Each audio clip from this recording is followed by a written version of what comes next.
going on? It's your dog Art Man the Great. And we're back with another boxing conversation. Look, shit getting real, man. Javante Davis, Hector Garcia, Boots versus Karen, and Speedy versus I don't know who he fighting. He fighting somebody. But that shit's about to be a motherfucking banger. And we're gonna talk about it tonight. Got a little bit of time, so let's go ahead and chop it up. Shout out to everybody in the chat.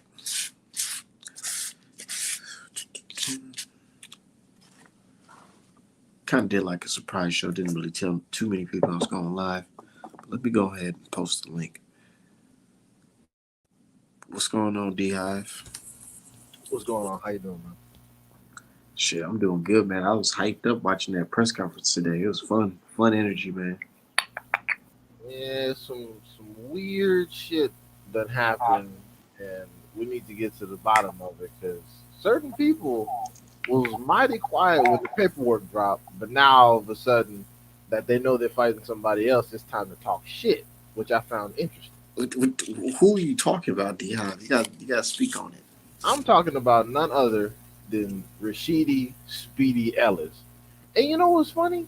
He used the same excuse as people like Keith Thurman and other people. Oh, the money wasn't there, the money wasn't right. And anybody defending him, first off, I'm gonna keep it 100. Rashidi's fine. He's cool. I like him. Good fighter. But let's stop talking like he deserves some shit. He was on the bench for 2 fucking years, and when he came back his first fight at welterweight, he didn't even make weight. He fought at 153. So what is we talking about? I mean, and dude, like he's basically a super middleweight, and he already talking like oh, I need more money to fight Boots. Nah, nigga, Boots needs more money to fight you. You're weight bullying Boots. You can't even make weight. Well, we will see tomorrow if he can make weight at 147. Yeah, All I can say. talking about the paycheck wasn't big enough. What the fuck? You haven't even proven that you're a welterweight yet. And after 2 years of inactivity and your best win is fucking Roca and you can't make weight? I'm sorry, but like I don't mean to be that guy, but Boo's got a better resume than this dude. So I don't even know like But what to the be honest, this fight needs to happen. This is Boots' version of J Rock versus Charlo, I would presume. Because they're two young, undefeated top guys. And a lot of people feel like these guys will have a great fight if they fight each other. yeah. And the thing is, niggas, are you Wait, listening? I'll tell you what. I honestly feel like Boots versus Speedy is a better fight, in my opinion, than Boots versus Ortiz. Skill Well, wise. 100%. Ortiz, I have no faith would do anything. Ortiz get beat up. Honestly, Rashidi might fuck around and beat Ortiz Jr. For being honest with ourselves. But no, see, niggas. I hope niggas are paying attention because this is exactly how we don't get big fights. Because all I see is people talking about, well, Rashidi, they weren't offered him enough money, and he got to do it. I'm like, bro, how much should Rashidi be getting paid? How much should That's he the be getting thing. paid? I don't know, but nigga, I tell you how much I would be asking for if I had to fight Boots, nigga. I'm just No, saying. real shit. People I'd talk be about, I'd be asking for at least like two. I need two. man, Rashidi ain't never made no 2 million fucking dollars. I know. That's what he wants though. Oh my god, he got to at least come back and show something. If he clear Boots, then we could talk about more than 2 million. We could talk about maybe a Keith And, Thurman and fight or something else. the reason why, and I'm not saying that he asked for 2 million. I'm saying that's what I would ask for, but or I believe that he should ask for is at least 1.5 to two because let's keep it 1,000. This is boxing. We don't have any fucking retirement plans or pensions or anything like that. 401k. So if he goes in there and Boots fucking totally destroys him and beats his fucking ass where he can't even rebuild for the next fight, then what? Niggas be thinking about shit like that. Yeah, I mean, I get it, but I bet he was offered more money for Boots than he was offered to fight this motherfucker, of whoever course. this is. He's they probably asked for that nigga 500K to fight Boots. I mean, that's about where his pay grade is. It's not the world's fault he spent 2 years doing nothing. That's De La Hoya's fucking fault. But you can't come in, demanding King's ransom. I mean, dude, Keith Thurman was a fucking champion of the world, and even he had to come in and put in a little bit of work before he started asking for big paychecks. So who is Rashidi to come in? Who are you really? I mean, you just a nigga that's popular because we said you were good. You haven't actually shown us anything, special as far as work I product. really haven't. I really haven't seen too much shit from the guy. I ain't gonna lie. I tried to watch that Rocha fight. That shit was boring. I cut that shit off. This is my boy. That's I what I'm saying. I was like, man, I ain't trying to watch that other shit. I'm gonna keep it 1,000. Yeah, now he's over here talking about the payday he does, like talking about like, oh, he deserves. Nigga, you haven't put in an ounce worth of work at welterweight in a minute. You need to come in. But I'm gonna keep it 1,000. I like the fact that he ain't no hoe. He's sitting right next to the man, talking that shit. So hey, man, hey, I like that shit. I like that shit a whole lot. All I'm Cause saying, it's not like he tweeting like, "Oh, nigga, step your money up." Nah, they right next to each other, and I posted that picture of both of them being next to each other, and that shit is going up because it's like, yo, a lot of people recognize that these guys are talented. all I'm saying is the next time the paperwork come down, unless it's a physical injury, I bet not hear shit else. And in fact, if Thurman versus Spence happens in April, this should be the co-main. Real talk, because I don't think that they're both going to take a lot of damage in this fight, and that's a few months down the line. So And that's why I like this. I like that whole little heated argument that they had for the moment because it's like, damn, they basically saying, "Fuck them niggas. We about to fight on Saturday. We yeah, about to run through these niggas, and then we can talk about fighting each other." yeah, Rashidi was over there talking about we could be fighting tonight. I'm like, okay, why didn't you sign the paperwork, nigga? What happened? Cause the money wasn't right, D. Yeah, Come on, man. cornball behavior. Cornball fucking behavior. He knew what it is. He wants to be compensated for giving up his O. And I can respect it, but call it what it is. You want compensation for a high risk fight in which you are more than likely not going to be the victor. That's what it is. Just like Thurman. Thurman too pussy to say it. He's like, I want $10 million to get my ass whooped again. That's all he was trying to say. Y'all think he could clip him? You don't think Boots could Rashidi could clip Boots? He could. Fast, man. He fast. He could very well hit Boots multiple times on the inside, but is he going to have the power to actually do anything is going to be the question. What you think about what's his name? Your boy Demon or Desmond? Is his name Desmond? It's Demon. Demon? Yeah, I believe it's Demon. Yeah. Why that man sound like he was about to cry in the fucking motherfucking press conference? Well, that nigga overlooking me, man. He talk about Charlo and Benavides, man. What about me, nigga? What about you? Well, no, he's been through a lot in the sport. He's fought a lot of tough competition, and he hasn't gotten a great deal of recognition because unfortunately he's had some situations where he's had some losses. I mean, he was the first one to stop Berlanga's knockout streak, and he doesn't get enough credit for that. But a lot of people are writing him off as just some gatekeeper, and that could be an emotional thing for someone who's only wanted to fight their whole lives. So he's being written off by Andre. He's being written off by the public, and what's worse is that he's being written off by Andre, who the public has also written off. People don't look at Andre as some fucking monster no more. So he's like, wait, nigga, how you write me off and you yourself are not even like moving shit in the public? What the fuck is this? But yeah, no, it can be disheartening when people on your timeline are saying, look at Andre fighting bums, and you're right there watching the shit like, whoa, how am I a fucking bum? Like I fought people like shit, So I can understand how this shit could be emotional. Which, I love this sport, but it is cold sometimes, man. Respect to him, but what if he goes in there and gets slept with one of them wicked uppercuts that nigga Andre throws? That's the situation. I mean, it is boxing, it is physics and motion, but that's the reality. Who has the better chance of pulling off the upset out of all of these opponents? Based on this matchup, Nicholson's got the best chance because as far as everybody else goes, the A side is going to clear the B sides. Like Hector Luis Garcia, that bald head nigga is getting destroyed. Like it's not, man. Like, it's not going to go anywhere, bro. I already made a bet with one of my clients. He says he wants to buy. Basically saying If Tank wins, he's gonna buy a hoodie of Tank destroying Hector Garcia. But if Hector Garcia wins, I gotta send him a free hoodie off my site. These dudes, I'm like, like, dude, I already told him thank you for your purchase, nigga, because what the fuck? yeah, I don't under like. It's funny because they'll watch the Colbert fight and the Gutierrez fight, but they don't want to watch the Avilar fight because that's when he fought at Southpaw. I watched both today. I watched the Cobra fight, and I was like, man, Cobra's a fucking idiot. He was fighting like an idiot. Why would you throw your lead, walk in with your lead hand so low where you're off balance, where you can't even bring your fucking hands back to your face if you wanted to, But and get even fucking countered like an idiot? but even if Colbert was an excellent boxer, which he's not, he's decent, but he's not excellent.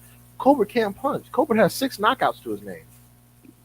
This is and then like I said, Colbert has 6 knockouts to his name. The southpaw that knocked him down with some Fulton leftovers, and now you're about to go up against a guy who can do everything plus power.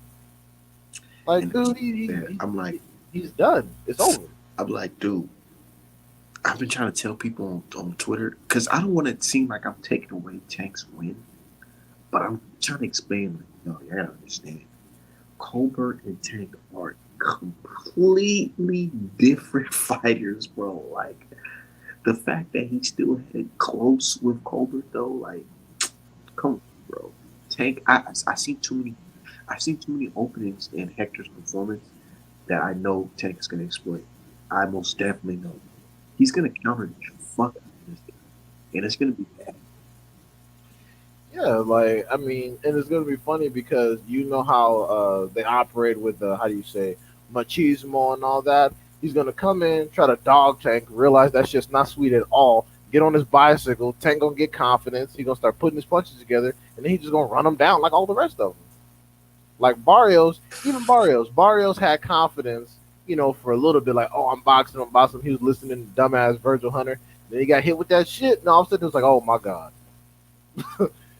And then it was over. Like it was just it. The fight was over. The way he fucking bodied Barrios was like, damn, like he went up to that nigga. He fucking had the high guard and just fucking just ripped a body shot. Just ripped that motherfucker, like, and it was that was that. Motherfuckers on the floor fucking screaming, fucking crying and shit about this little fucking man. But That's even how you know this nigga got some serious fucking power. even the straight lefts, even the straight lefts that Tank landed during the middle of the Barrios fight knocked his head all the way back. He was barely connecting. I didn't even Barely. know. I didn't even know. You know, my biggest concern in that fight, Barrios versus Tank, leading up to the fight, I was thinking like, damn, Tank does got some short arms. Can he reach Barrios, or Barrios is backing up? Nigga, that nigga Tank extended his fucking left hand just straight out the fucking bro. There's a perfect picture of it, of him throwing that straight left, and it's just popping fucking Barrios shit. Yeah, I Like, mean, yeah, he knows how to fucking get in the inside if he needs to.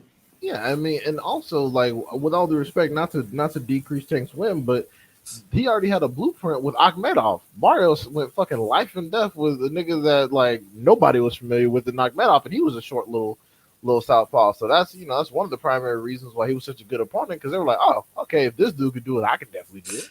And And bro, I was watching showed the All levels. Access. I was watching the All Access with Coach Calvin or whatever, and the brothers, they were sitting on the couch and they were watching the film, and they're looking at this nigga like, man, like what the fuck? This nigga is food. This is food we're looking at right here, bro.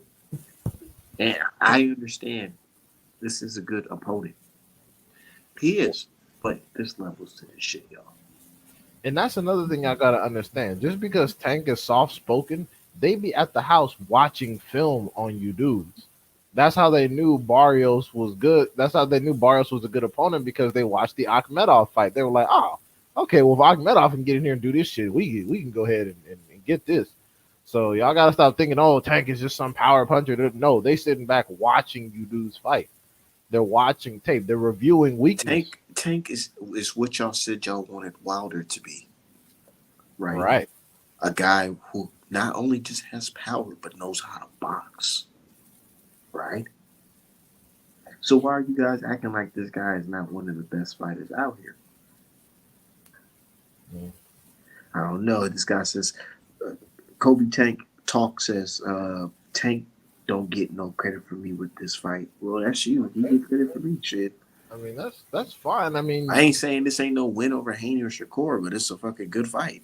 yeah, it's It's a ready. solid it's a This ain't solid no win. fucking David Avenesian, I tell you that. That's it's definitely a better fight than David fucking We Avenue. just need to start judging fighters off if you fight David Avenesian level, Yildirim level, you know what I'm saying? Yeah, Ryder level niggas that have Ryder level. dudes that have never been champions and have like three or more losses. Like what the fuck?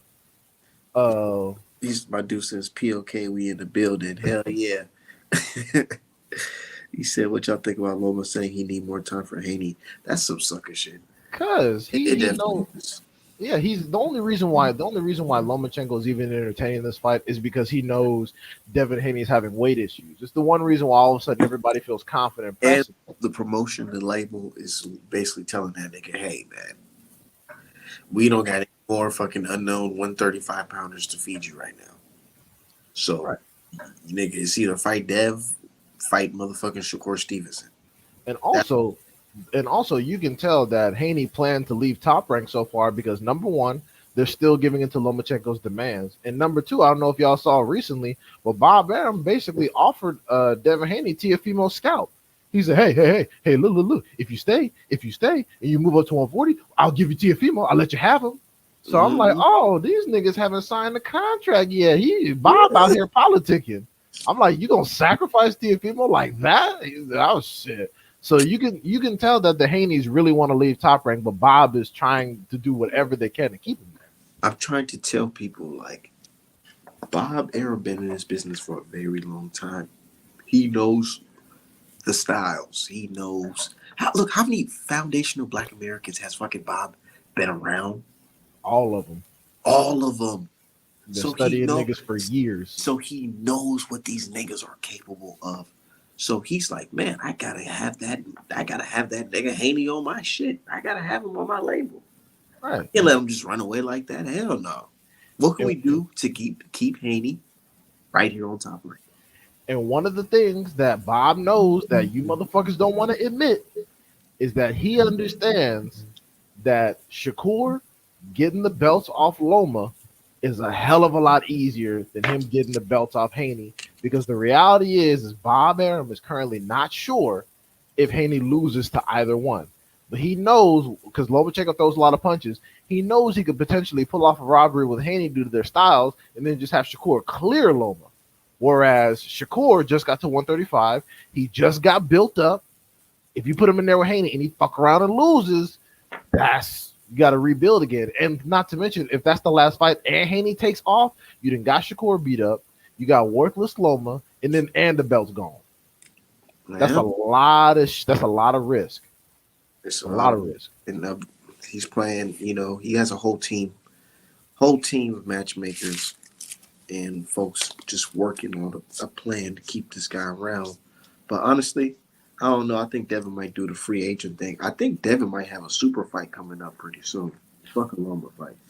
Well, I mean, I'm not gonna lie. If he could sign with, because the only thing is that signing with Top Rank doesn't guarantee that you get the fucking fights, because Tiafimo got to sign. So I definitely think that I he should think do. I think Haney's gonna fight Javante Davis end of the year 2023. I hope so. Shit, that's good. I'm gonna speak that shit into existence because it's like I feel like it was written, man. They already talking that shit, man.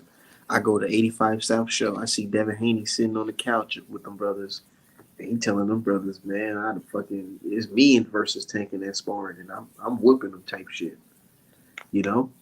So it's like, man, Devin already telling the folks like, yo, I'm the guy that's gonna beat Javante Davis. So let's see it happen. Yeah, Cozy. I think. Yeah, I agree. I think it should only be on a 5-by-5 basis because just because Bob says some shit gonna happen doesn't mean it's gonna happen. Because one thing people got to understand is that these fighters have to sign the contracts. Bob cannot sign for Tiafimo and make him. Tiafimo and his punk ass daddy could just go, nah, we ain't doing that. And then what? Then what? Devin Haney got to fight some random nigga at 140 over at Top Rank. Like, what the fuck? No, bro, because like Tiafimo would not. He's not gonna fight Devin Haney. I don't give a fuck what Bob said. That fight not gonna happen.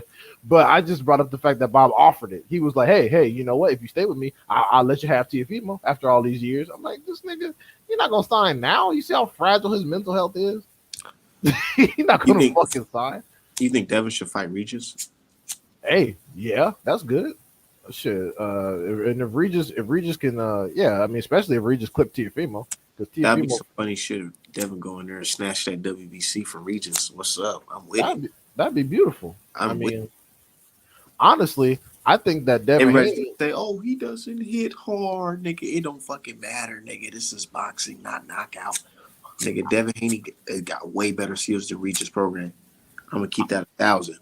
I'm honestly thinking that he should use the WBC or the WBO to force Regis or Josh Taylor into a fight. Josh Taylor, is that even a fucking junior welterweight anymore? Who the fuck is that guy? He's the nigga that got beat up by fucking Catterall. Catterall, nigga. He got beat up so bad, nigga. The fucking judges and the referees is suing the commission for being slandered. That was terrible. They filed a lawsuit the next day. They were like, "What the fuck? What the fuck are these scorecards?" They were like, "Wait a minute, hold on." Hey, fuck Josh Taylor. That shit's funny. That shit's super funny. Fuck him and the Kinahan cartel, nigga. But you know who exposed their whole operation first? Yet Who? again, never fails, Mr. Andre Ward. The first thing he said after the bell was, "Hey guys, they're taking a little too long with those scorecards back there. I wonder what's going on." I'm like, "Well, Andre, you better be careful before they fire your ass." Andre be exposing the shit. I know. It's like Andre, he see the light and then he got it. Somehow he just goes back into like they put the fucking flashlight on that nigga. But anyways, yeah. You get an email from HR, be like, "Nigga, if you don't cut it out, you're gonna be back in the unemployment line. You're gonna be Why you think he was He in said the, it twice. He said it first. He said it at Josh Taylor. He said, "Oh man, those scorecards." And then with the Wilder Fury, he said, "Damn, those are fucking long ass counts. Both of them shits. God damn." why you think he been back in the gym lately talking about he might fight? Because I'm telling you, HR on his ass be like, "Look, nigga, if you don't shut the fuck up, you gonna be unemployed, bro." Why you think he back fighting in weight vests and shit, trying to get his weight back down? They've been on his ass. I could tell. He see that Canelo washing up. He might fight Canelo. That'll be some shit. If I swear to God, if Andre Ward fuck his legacy up and go in there and get knocked out, I swear to God. I swear to God, bro. Andre Ward versus Canelo at 175 or a catch weight of 180. Canelo wouldn't fight full 175 Ward. That'd be insane. That would be insane. Nah, he drained him as much as possible. No, he would drain because that gives Ward a better chance. He would drain him as much as possible. It'd be at 168. 168? Yeah. And Ward not making no fucking 168 these days. Exactly. That's exactly why they would build a fight at 168 because Ward couldn't make it. Bro, I'm about to be 28 soon. And I'm like, man, this shit don't feel like how it was at fucking 18, 19, nigga. He can't just, do all that. So Ward at his advanced age, 30s, 5, 36, 7? I don't think Andre Ward. I don't know if he can just cut that weight like that and go in there and box. Maybe he can cut the weight. Oh shit! Box. Andre Ward is 38. Damn. He's 10 years older than me. Yeah, he's 38. Hell no. But I'm telling you, that's why he been talking about fighting so much because HR been sending him them emails like, "Look, bro, you better stay on message." Bro, I don't know. I couldn't do it. That shit would be hurting my fucking heart. I couldn't be signed to ESPN and seeing that shit going down with the cartel. And, that is some real life shit. Like, hold the fuck on. You're telling me that the company I work with paid, so-and-so. And then you got this, I know, the same Andre Ward who used to preach to everybody how you shouldn't be drunk or high while you performing. This nigga had to sit there and watch drunk-ass Tyson Fury sign a contract and pretend to like him. I know that shit pissed him off. Oh, that's what happens when, you don't clear the appropriate bread and you got to punch a clock. You got to bite the bullet and bite your tongue. But every now and then, some realness slip out of him. Like he'll just say something like, "Oh, that count was kind of long," or "Oh, they're taking a long time with those scorecards," and he can't help it because he was a fighter, and he knows the reality of that happened to him. Like he fought. Like you don't think him and his team knew Kovalev was on some juice? They knew that son of a bitch was juicing. So he's been through it before. Exactly. Speaking of fights, though, what you think about Javante sizing Hector up on the on the motherfucking stage? I thought it was funny. I thought it was funny that he was doing all the extras and channeling the Bruce Leroy and all that. I thought it was pretty funny. I like that shit too, Yeah, because that's some shit we used to do when we was hanging out on the street. Is motherfuckers just fucking with your homeboy, sizing him up before you slap box him. You know what I'm saying? See where his hand at. See if you want to get this work in. You know what I'm saying? I feel like he was just peeping, like envision, like how would it be like when we step into that ring? yeah. He was testing Yeah, him, and he and he's he testing. saw and he saw right then the Hector ain't got no heart. He curled up like a cat. Was like, "Don't touch me." Stay back, and it's like, "Oh, this nigga's done, bro." Like Yeah, he was like, "Oh, this dude is yeah. finished already." It's finished, and all the motherfuckers on Twitter, the non blacks and shit, they're looking like, what is this? What is he even doing, man? What is that, man? Why is he grabbing him? That's not class. Yeah, That man. but these. I'm sorry, but these are the same people that like playing baseball with a stick in the rock is really like a big ass tradition. It's like, okay, well, it's fine. It's just cultural customs. Like, Exactly. yeah. But yeah, we got into that, Cozy. We got into Ellis talking about he didn't get enough money, which you know what that is. He just wants Oh, compensation for you his know what I oath. wanted to talk about? This motherfucker Hector talking about some. I'm wearing a suit, looking like a lawyer. Y'all looking like some delinquents, Right. That's just like nigga. I was cool with Hector until that right then. Right now, he's on the sacrifice list permanently. Fuck Bro, Hector. look, and you see why I be saying certain things and people be coming at me off the rip. I be like, bro, trust me, I already know. I don't have to wait for a guy to do that shit. Just to know what type of time they're on. Motherfuckers making it seem like this is some shocking shit. This shit ain't fucking shocking. And, I and knew this motherfucker was like that. Man, come on, bro. and then you got Come on. and then you got some goofy ass birds talking about. I understand what Hector said. I'm like, shut the fuck up, Is boss that dude. is that the same bird you talk? The same one?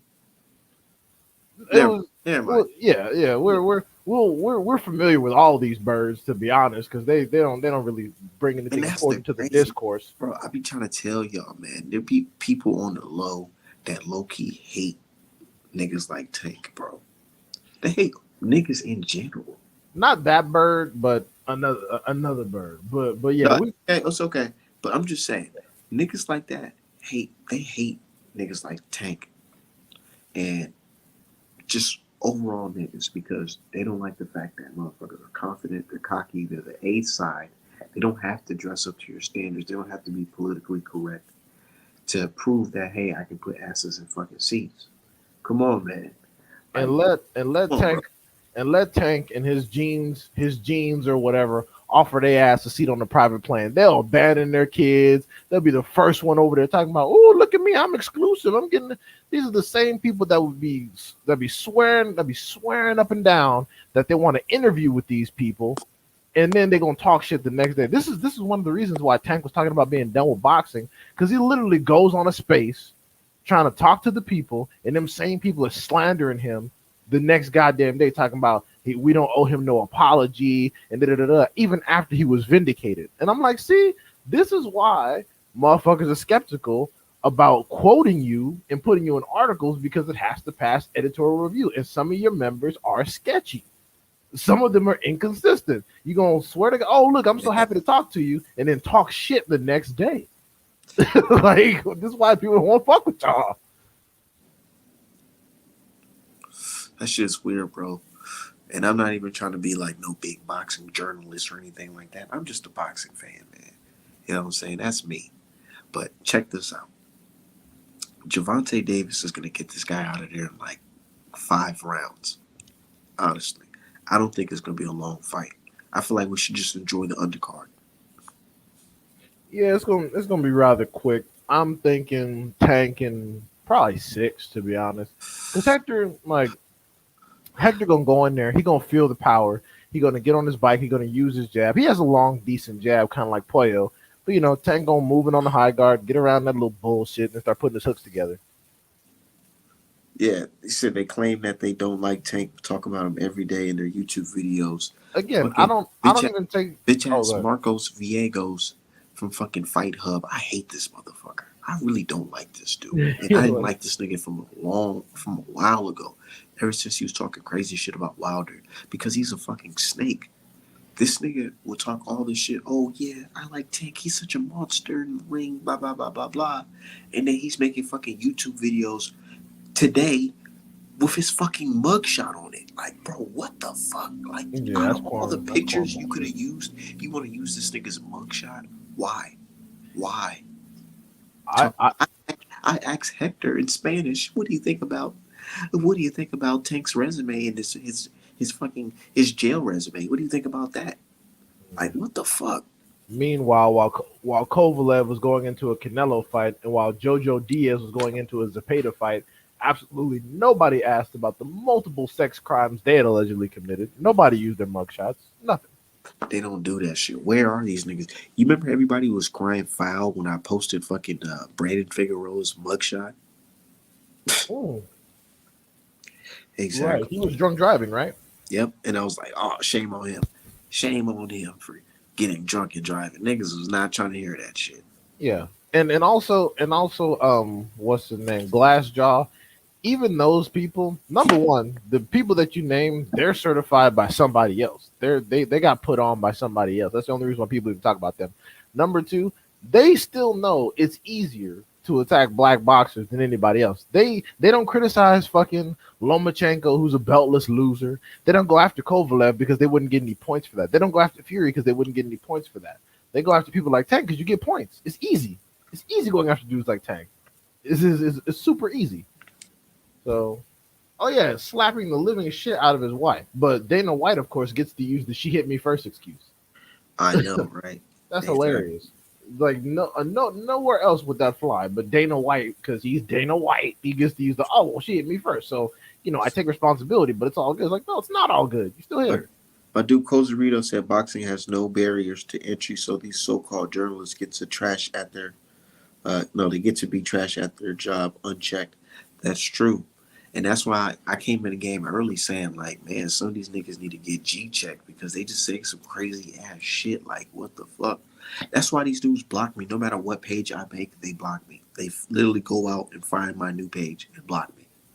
Nah, Literally. boxing has a few barriers to entry. Like you need a license. It's journalism that has no barriers to entry. Journalism, you don't need a license. You can pick up a cell phone, record some shit, and call yourself a fucking journalist. At Except least, when Tank was on the Twitter space, he had all the people he be talking about. Him shook, especially Vivi. yeah. Exactly. These These are niggas. dudes that have hated Tank for Can I years. get a fucking interview, man? Fuck all that shit, man.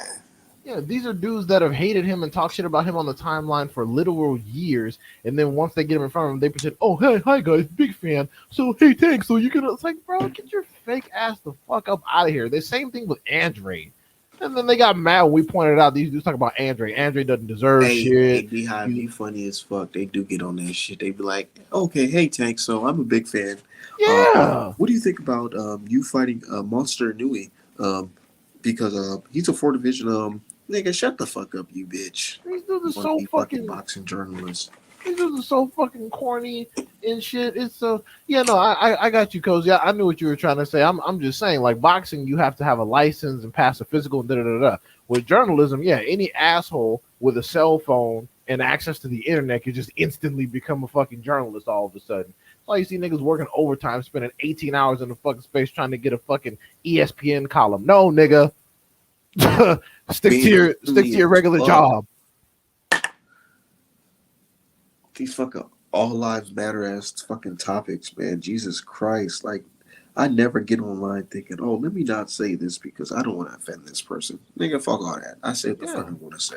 That's exactly why, like, when people talk about like my place and I'm like, I don't want to work in boxing because then I'll have to conform to an agenda. I don't use boxing to feed Because my family, so I get to say whatever the fuck I want to say. as soon as you get that opportunity to be in boxing and be a journalist, nigga, everything that you say is gonna be scripted, nigga. Exactly. It's gonna be scripted like a motherfucker. Exactly. No, and these dudes, yeah, they go like for example, I don't like Teofimo Lopez because he's an asshole. He's a fucking racist. I'm never gonna go out of my way to interview Teofimo Lopez, and if I ever catch him on the street, I'm not walking up to him and shaking his hand. I'm like, yeah, get the fuck away from me, you weak fuck. Over calling people nigga and acting like you this and that. I'm not gonna be like, oh hey Teofimo, can I get an interview for my fucking channel, man? Fuck you. Yeah, can I take a picture with you, man? Yeah, you Nigga, weak hell fuck. no. You know, when Like I went to that Wilder Fury fight, I seen a lot of motherfuckers, but you ain't see me take. What picture did you see me take with any celebrity out there? None, because I ain't no fucking groupie, nigga. bro, What I the fuck? I live 20 minutes away from DC. I could go to this fight, take pictures with everybody. Why am I not going to? Because I'm not that dude. Number one, I don't feel like going. I don't feel like going all the way over there on Saturday because I got plans to chill with somebody else and watch the fight. Number two, like for example, like Capitol Heights where Gary Russell and them train, I could go shake hands with all them niggas and dap them Hey, up and get photos. where are you watching the fight at? Like geographic location. Yeah, you ain't doing no party or anything like that? Nah, I mean, I'm probably be in Maryland, but I'm gonna just like hang out over somebody's house. I'm not gonna do like a party and shit. You see, at nigga, look, every time Tank is such a star, bro. Every time he fights, we always set like a situation where we invite a lot of people. You know, we have some good drink, have some good smoke, good food, and Yeah, we just kick back and watch the fight. You know, black people, not just motherfucking like they say Mexicans are the only boxing fans. No, no, nigga, it's black people. We invite black people over to the house and we watch fucking Gervonta Davis black ass perform. and You them know, them dudes on that podcast that his tickets were going for like $7,000. I was like, God damn. I said, I knew it. That's why I'm like, I'm gonna just chill on that one. I'm gonna chill on that. But when he Yeah. fight Ryan Garcia, I already told my girl, I was like, man, we might have to fly out there. We might have to fly out there and watch that shit If he because fights Devin Haney, I'll go. Like if they're fighting in Vegas, or I'll go. I'll go to Vegas. I'll you go to fly to Vegas. Vegas, I Yeah. would too. Well, yeah, because my cousins live out there, so I don't got to pay for the hotel. Hell yeah. Go away, Yeah, leave cozy. me Stop later with a stop bitch. I watching my think you business. not LOD have I respect that can't watch big fights with women, no disrespect. Nah, I do. I do. We just be laid back just watching the fight. Niggas be screaming at the top of our lungs. Man, we did. Look, I still remember when Tank fought Leo Santa Cruz, man. Wasn't that shit around Halloween? Or am I tripping? Yeah, I think that was in It, October. That was yeah, the first pandemic card. yeah, hell yeah. And that shit was fucking lit, nigga. We at the house, we screaming at the top of our lungs. And then to see everybody screaming to saying, oh shit, is this nigga dead? Was like some, I don't know, like, I felt like that's the one of the best experiences in watching a good fight is seeing the emotions rise, what I'm saying, go down, rise again, shit like that. I really like that. Yeah, that was nuts. Like for a second, I thought he might have actually like broken his neck or something. I was like, oh shit. My dude said, I'm not a sexist, by the way. I'm saying we asking too much questions and shit. Look, hey, no, the funniest thing I seen with ladies, because we had a fight party for the Mayweather Paul fight, right? So the ladies is watching this nigga Herb fight. What's that nigga he fought? The Mexican dude. Luis Arias. Yeah. So he's fighting this guy, and this nigga's slipping. The ladies like, oh, okay, that's a nice looking brother type shit. The ladies was rocking with it. And then this nigga start getting pieced up. They was like, nah, that ain't good.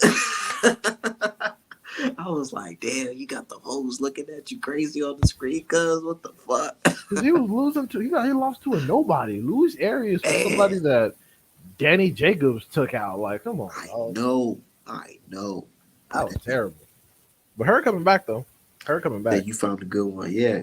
Yeah, we watch a lot of good fights, man. But which how do you see the Hector Garcia versus Tank fight going? Dive. Well, I see Hector starting out aggressive. Trying to get Tank's respect off top, and it not working. Tank counters. Tank uses the straight left to push him back. He realizes the power is real. I think that he tries to dog it out, and he gets hit with a right hook that either drops him, stops him, or sends him back toward the ropes. If he survives that right hook, Tank going shoot the straight left right to the grill. It's gonna land because his guard sucks. He's gonna loop that left to the body and then right hook over the top like he hit Pedraza, and then it's gonna be sleep. It's gonna be night night, warm milk, all that shit. Nigga, I'm looking forward to seeing him on a Dominican podcast explaining how Tank whooped his ass. Yeah, I can't wait to hear the all post in the ass cam, whooping interview with him in all in the fucking camera, tears. crying and shit. Yeah, You talking know, about when I I don't was know, younger. man. The man, he just hits so hard, man. I don't know. Talking about see when I was younger, I lost all my hair. See, if I had my hair, I would have done better because I'm like Samson. All my power comes from my hair. Like, shut the fuck Fuck up. up, nigga. Like, ain't nobody really care So about so all that. what's next in your career? I don't know, nigga. Fucking getting my jaw fixed. Go back down there to 130 where niggas aren't good. Fucking where people like Colbert are certified with You six can't use the knockouts. weight excuse because Tank will be bigger than, you're bigger than Tank still. Yeah, and it's funny because dudes like Oshaki Foster are not Colbert either. They can actually punch. They'll put you on your ass. Dudes like Ray Vargas would beat Hector Garcia ass. So You think so? yeah, I think so. I think Ray Vargas would whoop his ass. I think that would be a tough fight, yeah, because if old dude was getting on his ass. Yeah, no, yeah, I definitely think Ray Vargas would whoop his ass. But do you think that Cobra win is hyping him up, bro? Of course, and it's not even because he said when Hector lose, they should ask him if he needed a delinquent in his younger years to be better right now. But no, yeah, of course, and it's not even because Cobra was super fucking good. That name Lil B Hop, I have no idea where the fuck that came from, but I don't know who gave it to him. But that's some bullshit. He fights nothing like Bernard Hopkins. But yeah, again, he beat one nigga. All of a sudden, he's the nigga slayer. You know how it goes. You know how it goes. You beat one nigga. All of a sudden, it's like, oh, they all I could take them all. It's like, You know what I call it? I call it the Maidana effect. right. Where they Maidana, he beat AB, so you think, oh damn, I could beat the top nigga next. Mayweather gonna be sweet. It's like, all right, bro. And then you go in there, it's like, oh shit, I didn't know this guy. I didn't know it was different. Yeah, and just like Canelo did with Trout. Canelo's like, okay, shit, I'll clip Trout. Fuck it, I'll take Mayweather. Surprise, nigga. It's not the same.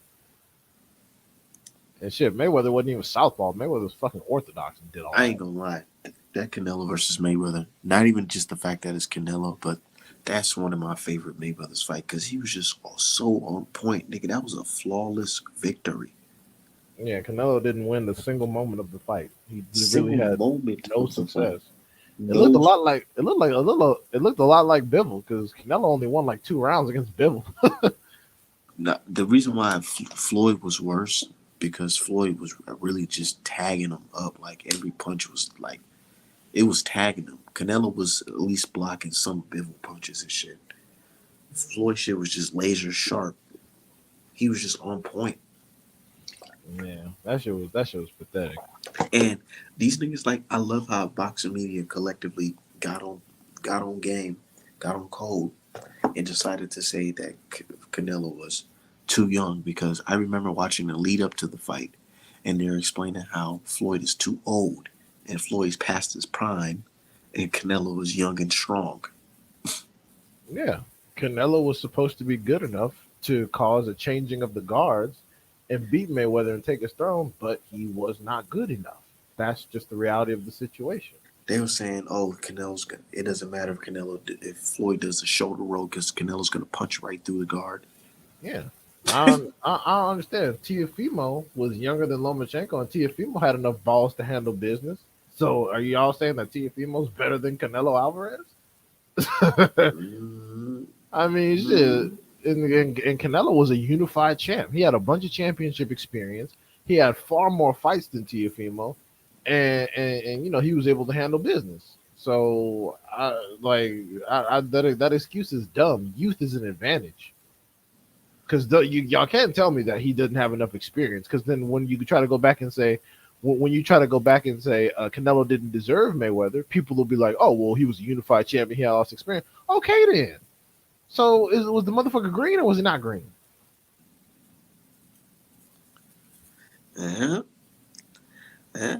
I asked an important question on about Canelo today on Twitter, and a lot of people answered. Some people didn't.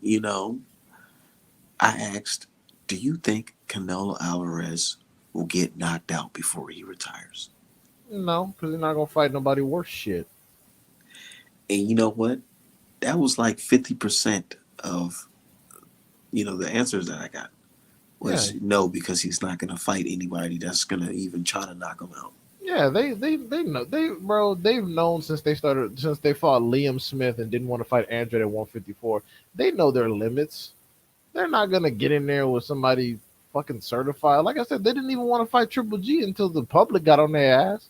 Until all of Mexico was like, "Look, bro, if you don't fight this nigga, we're gonna write you off." Like Canelo had to fight Triple G for his stardom. He was like, "Look, if you show your pussy right now and don't fight this white boy who's embarrassing all of us, we're gonna write you off." So Canelo's like, fuck it, all right, fine. And as you can see, they were not prepared for all that because they almost fucked around and lost. Well, that shit's nuts. Who do you think is do you think Canelo will fight Better Be I knew Canelo wasn't gonna fight Better Be when he lied about sending him a fucking contract. Not to, You know yeah, what that reminds me of? That reminds me of Canelo doing that. It reminds me of somewhat of Bud saying Boots' name never came up. yeah. And to make matters even worse, a month before he signed to fight Canelo, guess who won the WBC championship and became unified at light heavyweight? None other than Better Be It. So you could have fought Better Be It for two belts instead of one, but you chose Kovalev because you knew you can get over on Kovalev. And Kovalev was at a point in his career where he actually needed the bread. So even if it was a fucking setup, he would do whatever you said. Better Be It is an animal. And he clearly doesn't care about money because he's staying with Eddie Hearn where his purse bids are like $1 million. So Better Be It don't care about money. He's just there to whoop ass. And you wouldn't have been able to come at Better Be It on some you better lay down shit because he would have been like, what? Lay down? Man, bro, get this weak shit out of my mouth. I don't give a fuck. I'm gonna take this money and I'm gonna kick your ass. Yeah, Yeah. Better be if it's a fucking monster. Like you can't negotiate with that. That dude's a fucking animal. He don't care. Shit, he there to fucking kill. He getting his ass smoked by Yard. Oh Lord, you on that bullshit. Okay. All right. Hey, Sounds Yard, good. hey, Yard gonna rip them motherfucking ribs up. Watch. Oh my god, y'all just gonna get knocked the fuck out very quickly. It's gonna be hilarious. I give y'all 4 rounds. That's gonna be it. Yeah, Triple G a bitch. But I'll tell you this, he might actually fight Sergio Martinez now that Sergio Martinez is like 50. He might actually fight him now. Uh, What's up, Crod? Oh, can you all hear me? You're kind of in and out, but yeah. Oh yeah. I think it's just due to the reception. But yeah, like I just wanted to chime in on the whole, Gervonta Davis. Yeah, go ahead.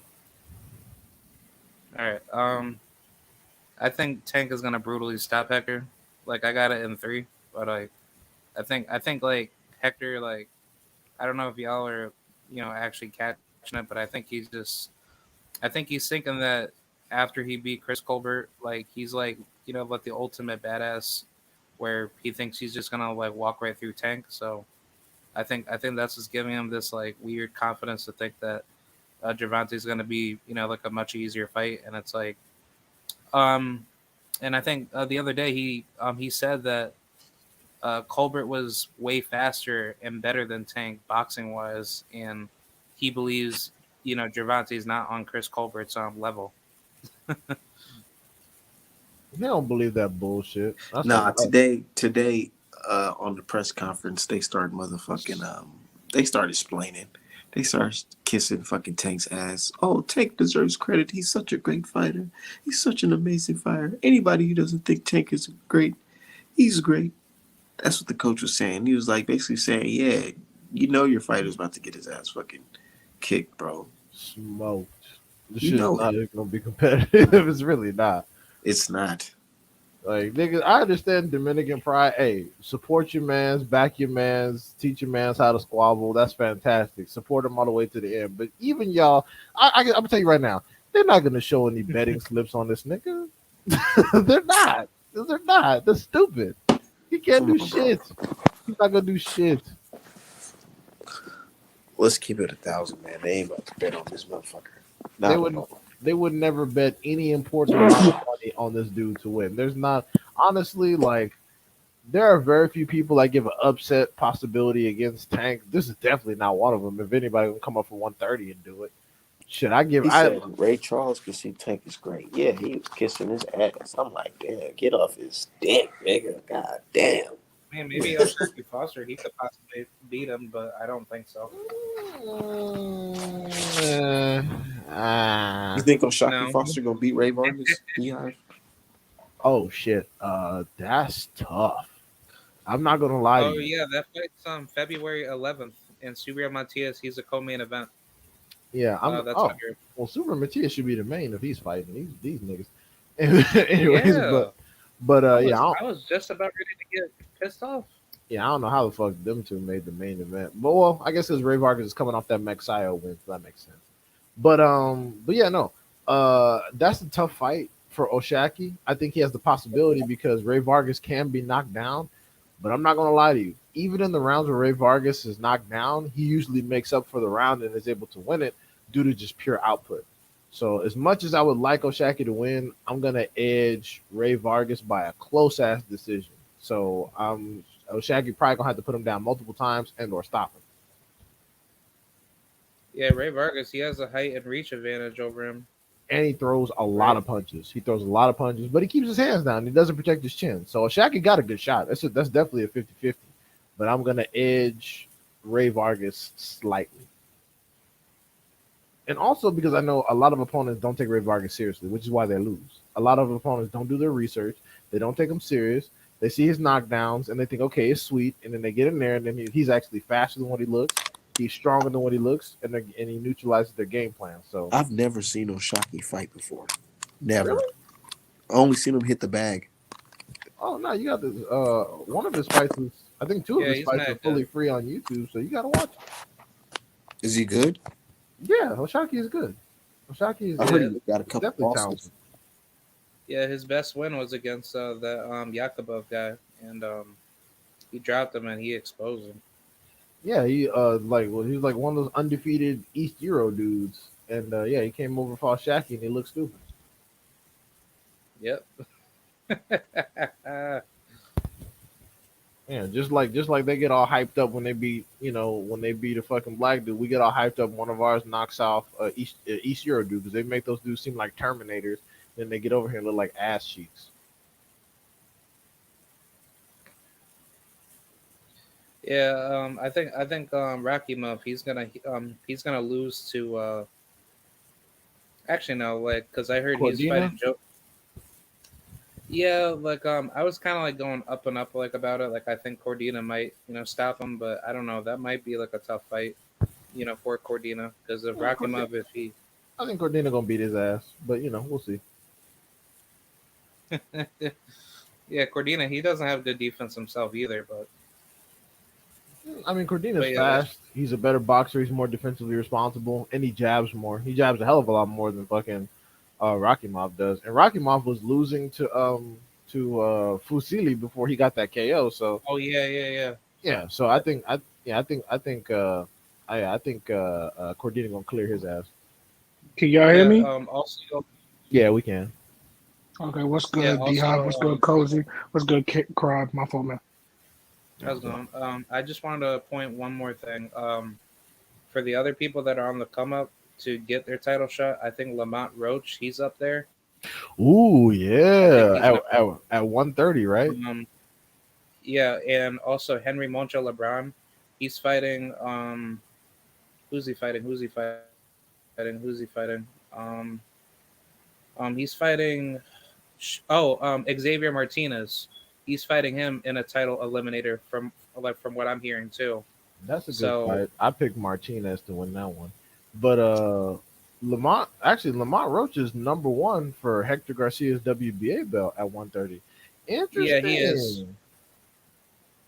Interesting I'm timing, gonna take a nigga. look at that right now. Interesting. That's some interesting ass timing. Yeah, I think shit. And if that's not the and if they if when after Hector get his ass whooped, if he's not gonna fight Lamont Roach next, then I think Lamont Roach should definitely get a piece of the Foster Ray Vargas winner. Yeah, that's good. That's good stuff. Yeah. Yeah. Let me tune in, chime in on this real quick. Yeah. Appreciate you for having me on the panel again, bro. Hector's getting stopped in less than 6 rounds, man. He admires work too much. He's slow. People aren't really talking about that, but Hector is not some quick fighter. He's slow. Chris Colbert should be ashamed of losing to him. But hey, man, that's life. They built him up. Shout out to the PBC, they're evil geniuses. And Tank is going to whip him pretty easily. Um, Also, Hector Garcia, man, the little slick comments he's making on Facebook and stuff like that. That's sad. One more thing too, just to talk about that, because you're saying that there are people who are like kind of like co-signing it. I would just say, all right. I mean, bro, there are some black people. Don't get me wrong; they mean well.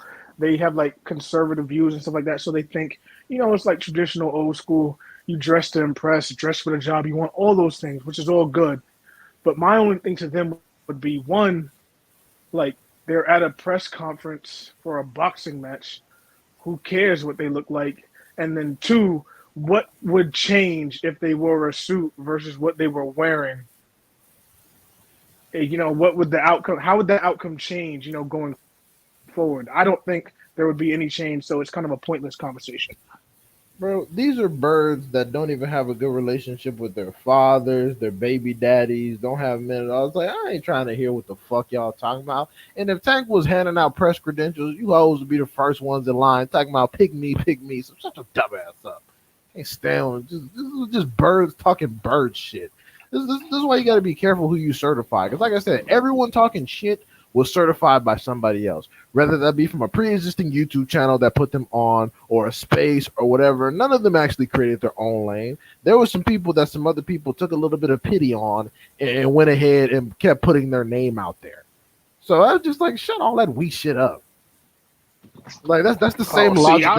I'm not even talking. That's the same logic that George Zimmerman used when he killed Trayvon. Oh, look, he had a hoodie on. Like get the fuck out of here. Yeah, it's like justifying nonsense. One, but two, I don't know. I'm just taking y'all word for it because I don't be like out there like that. But if people are saying that's like boxing people or whatever, it's like, bro, we gotta do better, man. But man, another thing too, this Ellis thing, man. Let me tell you something about Ellis, man. I'm giving him one chance, bro. I'm giving him one chance. If you don't fight Boots Ennis next, I hope and pray to God the PBC cuts him. Because I thought the whole point was, I'm not getting no big fights, this and the third. And as soon as they offer you a big fight, a step up, a huge step up, you're 29 years old, bro. You about to be 30. You feel me? I'm not saying you old, but man, bro, you not a spring chicken no more. Now you want to turn down the fight? No. Don't talk about money. You got to build yourself up. Take the Ennis fight next. If not, I will be the first one on the bandwagon. You're going to hear Cozy just banging on the drum. Cut Ellis, cut Ellis, cut Ellis. I promise you. Damn, cut him. Man, eventually somebody gonna have to be that person that fight Boots, man. Because we can't be doing this forever. Boots is only 24 years, or 24, 25. Word. 25. He is only 25 years old. So if you dudes are gonna clip him, y'all need to get in line and try to all now. In fact, y'all need to be overloading Boots with big fights. You need to have Boots in as many tough fights to get some of the steam off of him, because he just keeps greasing these bumps. He keeps getting sharper and sharper and sharper, and pretty soon y'all not gonna be able to do shit. Man, let me tell you something. I saw the Karen dude or whatever his name is. I don't even know what his name is. Karen. He can't fight Karen. going backwards. He can't fight at all. Really, I'll be honest with you, man. Sucks. To keep it real, he's trash. Terrible. He's getting smoked up out of there. The only hope is maybe since he's an Eastern Euro, he could take some punches so he don't go as fast, go down as fast as Custio Clayton. You feel what I'm saying? So it's crazy. Yeah, that nigga's horrible. The only footage available of him is like the only tape I've seen of full fights of him is like 4 years old. And let me tell you, that man is terrible. So hopefully he's learned something between, then and now. But he's fucking absolute garbage. Oh my God. Like, I'm like, where did they even find this nigga? Like, why is his team letting him do this? So Like, that was like the Yes. Oh, most and recent footage that you found. No, I'm just saying like that was the they when I got looked. Salida Promotions got a YouTube Yeah, like when I tried to find tape on him, from like the two most years ago. yeah, like the most recent tape was like 2 to 4 years ago, and based on what I've seen, he's fucking horrible. He's Wow, that's like terrible. he's ass water. Yeah. So yeah, nah, he's Yeah, fucking that's finished. poor promotion of a fighter. You're like, hey, Hey, you man. realize like I can get you like a title shot right away, right? Be like, oh, really? And be like, I mean, oh, it's well, not poor the catch promotion is considering like this is his first opportunity getting some pay per view points, and he's never fought anyone like Ennis. But he just gonna get he better just try not to get broke off all the way because he's gonna get fucked up. oh wait, can you get pay per view Word. money as like a His main event? goal is not to win the fight, bro. Yeah, his goal is to survive He this ain't getting shit. no pay-per-view money. Listen, man. No, I Yeah, just say his he's goal gonna is to get some survive he's so gonna get that way some he could be an exposure, not no opponent. money. But wait, do Yeah. co-main events get pay per view share, or is No, that only no, for no, the no, main no. event? Like his like Boots and them are just gonna get exposure. Like this is a Tank fight, so Tank is getting the lion's share of the booty, and they're gonna break off Hector a little something, something on the back end or whatever. But no, nobody else on the that's not Tank and Hector getting pay per view points. All I was saying was that they get the exposure to where they can maybe make some requests on the next fight. Oh, all right. So that's the whole point of being put on like a big card if Well, yeah, if you're on so like the people main want to portion. see you fight because Yes. when people want to see you fight, And fans will push. Fans will push for those fights and try to get other people to fight you. That's the point. Yeah, but if you're coming yes, like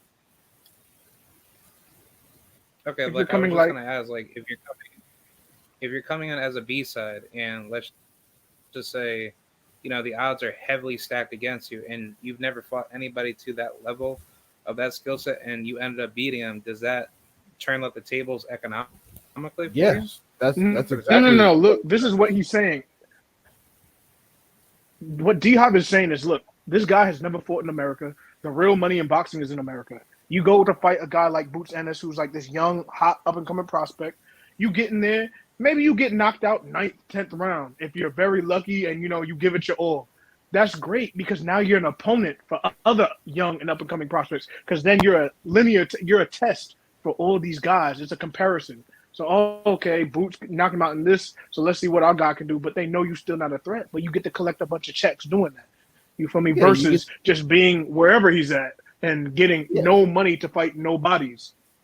yeah Yeah. you get to be like Deverenchenko. But the crowd, what you just said, yes, if he was the B side and did some crazy shit like go 12 or win, yes, that would change his life permanently. Because guess what? Everybody would be asking motherfuckers like Arrow Spence and not Sean Porter, but Terrence Crawford. They'd be like, "Oh, y'all need to fight this guy. Y'all need to fight this guy because he went 12 with Boots and shit." Yeah, well, like, bro, why do you think everyone was so hyped when Charlo was fighting Deverenchenko? Well, it's not because he was some fucking monster. It's because he went 12 with Triple G and it looked like he beat him. That's why people were like, "Oh Yeah. shit, Right. Deverenchenko gonna knock Charlo out," and all that bullshit. It's the same as why Castaño Right. got hyped because he beat Yeah, up it's like a Patrick one and Teixeira done. and he It's a got a one and draw done with pay-per-view. Erislan De Lara. So with those two things, they were like, "Oh shit, he gonna fuck around and beat Charlo," all that shit. So yeah, it works like that. Word. I'm glad you brought up Bud, man. I just gotta say one thing. I gotta get this off my chest just real quick. Crowd, my bad. I'm not on Twitter and IG and all that as much, but I am catching up now. And I will say this: there's a lot of Bud fans that are real happy that Boots is the Mando to Earl. And don't get me wrong, I'm a Earl Spence. That's my favorite fighter. I want to see him fight Boots. With that being said, I need these Bud fans to just admit Earl is the guy, Bud is not. That's why you want him to fight Boots instead of Bud fight Boots, because you don't want Bud to get in any competition with anybody because you know he'll probably get smoked. And so that's what it is. It's not, oh, Boots is ducking Bud. He's scared to fight. No. You just want Earl to have to do all the heavy work while Bud does nothing so you can win the hypothetical battles instead of the fights in the ring. That's all I had to say. I'm sorry. 100%, and that's why they're pushing the Boots is ducking Bud narrative, even though Bud's mandatory isn't even available for fulfillment until June or July of this year. But the thing is, too, what makes y'all? I'm like, bro, y'all gotta understand. Terrence Crawford ducked an undisputed title shot for more money than he's ever seen in his life. What the fuck would make y'all think he would sign a Boots fight for a title defense in which he's not even slated to make anything Hey, close? D-Hop, no, he didn't. You seen that tweet I posted today? the screenshot of the text, man. A Bud fan told me today with a straight face, confidently, that Bud versus Errol Spence was not going to make him more money than Bud versus David Avenesian. Yeah, again, these are I niggas that swear to work. God. These are niggas that work at Chick-fil-A, have never handled any sophisticated business. They drive low forklifts in warehouses for a living. These are niggas who are can't even negotiate child support payments, trying to talk about where the money's at. No, these are people that are as stupid as Terrence Crawford. That's why they believe everything he fucking says. I'm No, like, bro, like, when you niggas gonna draw the line and say, like, enough is enough? because we did the math. We did the math on live, and we even said that fucking 40% of Spence versus Ugas is already around or a little over 10 million. So what you think Spence Crawford would have made? Oh, yeah, that's the same guy that we did the live with. Of course, Who said that? of course, dude. Like these are a handful of niggas, and to be honest, I really hope that Bud is either paying these dudes rent or dicking these dudes down because they sound insane. They Man, sound fucking insane. No, I'm bro, like, like bro, These niggas, man, I'm is sick. I'm gonna keep it 1,000 because I'm like, bro, let's keep it 100, bro. This nigga David Avenesian is not a guy that's worth fighting for $10 million. Even if Bud got that money, you don't think Bud fighting Errol would generate more money than that? This nigga far from said no, no, because there's no guarantee, and the fight gonna flop. Damn near. the dude is a fucking psychopath. We did the math for him all live, calculations, facts, figures, everything, and he still just said no, no. I'm like, okay, it's nigga, it's You know clear, why? it's He clear said you're in because it's love. not gonna sell. It's not gonna sell. That's why the guarantee don't mean nothing because the fight's not Oh, gonna I can sell. tell you why he said that. It's This because motherfucker, one, they know Bud don't sell, and two, they don't buy fights. So they're thinking like, well, nobody else is gonna buy the fight. So you know what I'm saying? Boom.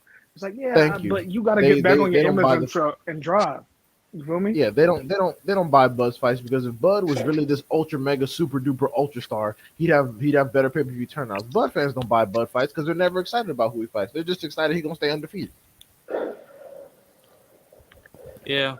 I'm like, Uh, you niggas is pushing Arrow to fight. Y'all pushing Arrow to fight motherfucking Boots. Do y'all understand now? If Arrow fights Boots, his resume definitely gonna be better than motherfucking fucking Bud. Win or lose. Lose. Y'all don't even understand that shit. They're like, oh no. No, all they're talking about is, oh, well, you see Crawford clear the bag and Crawford enjoying himself. He feeding his family. I'm like, again, you niggas are in love. You Look, he don't feeding care his about family. boxing.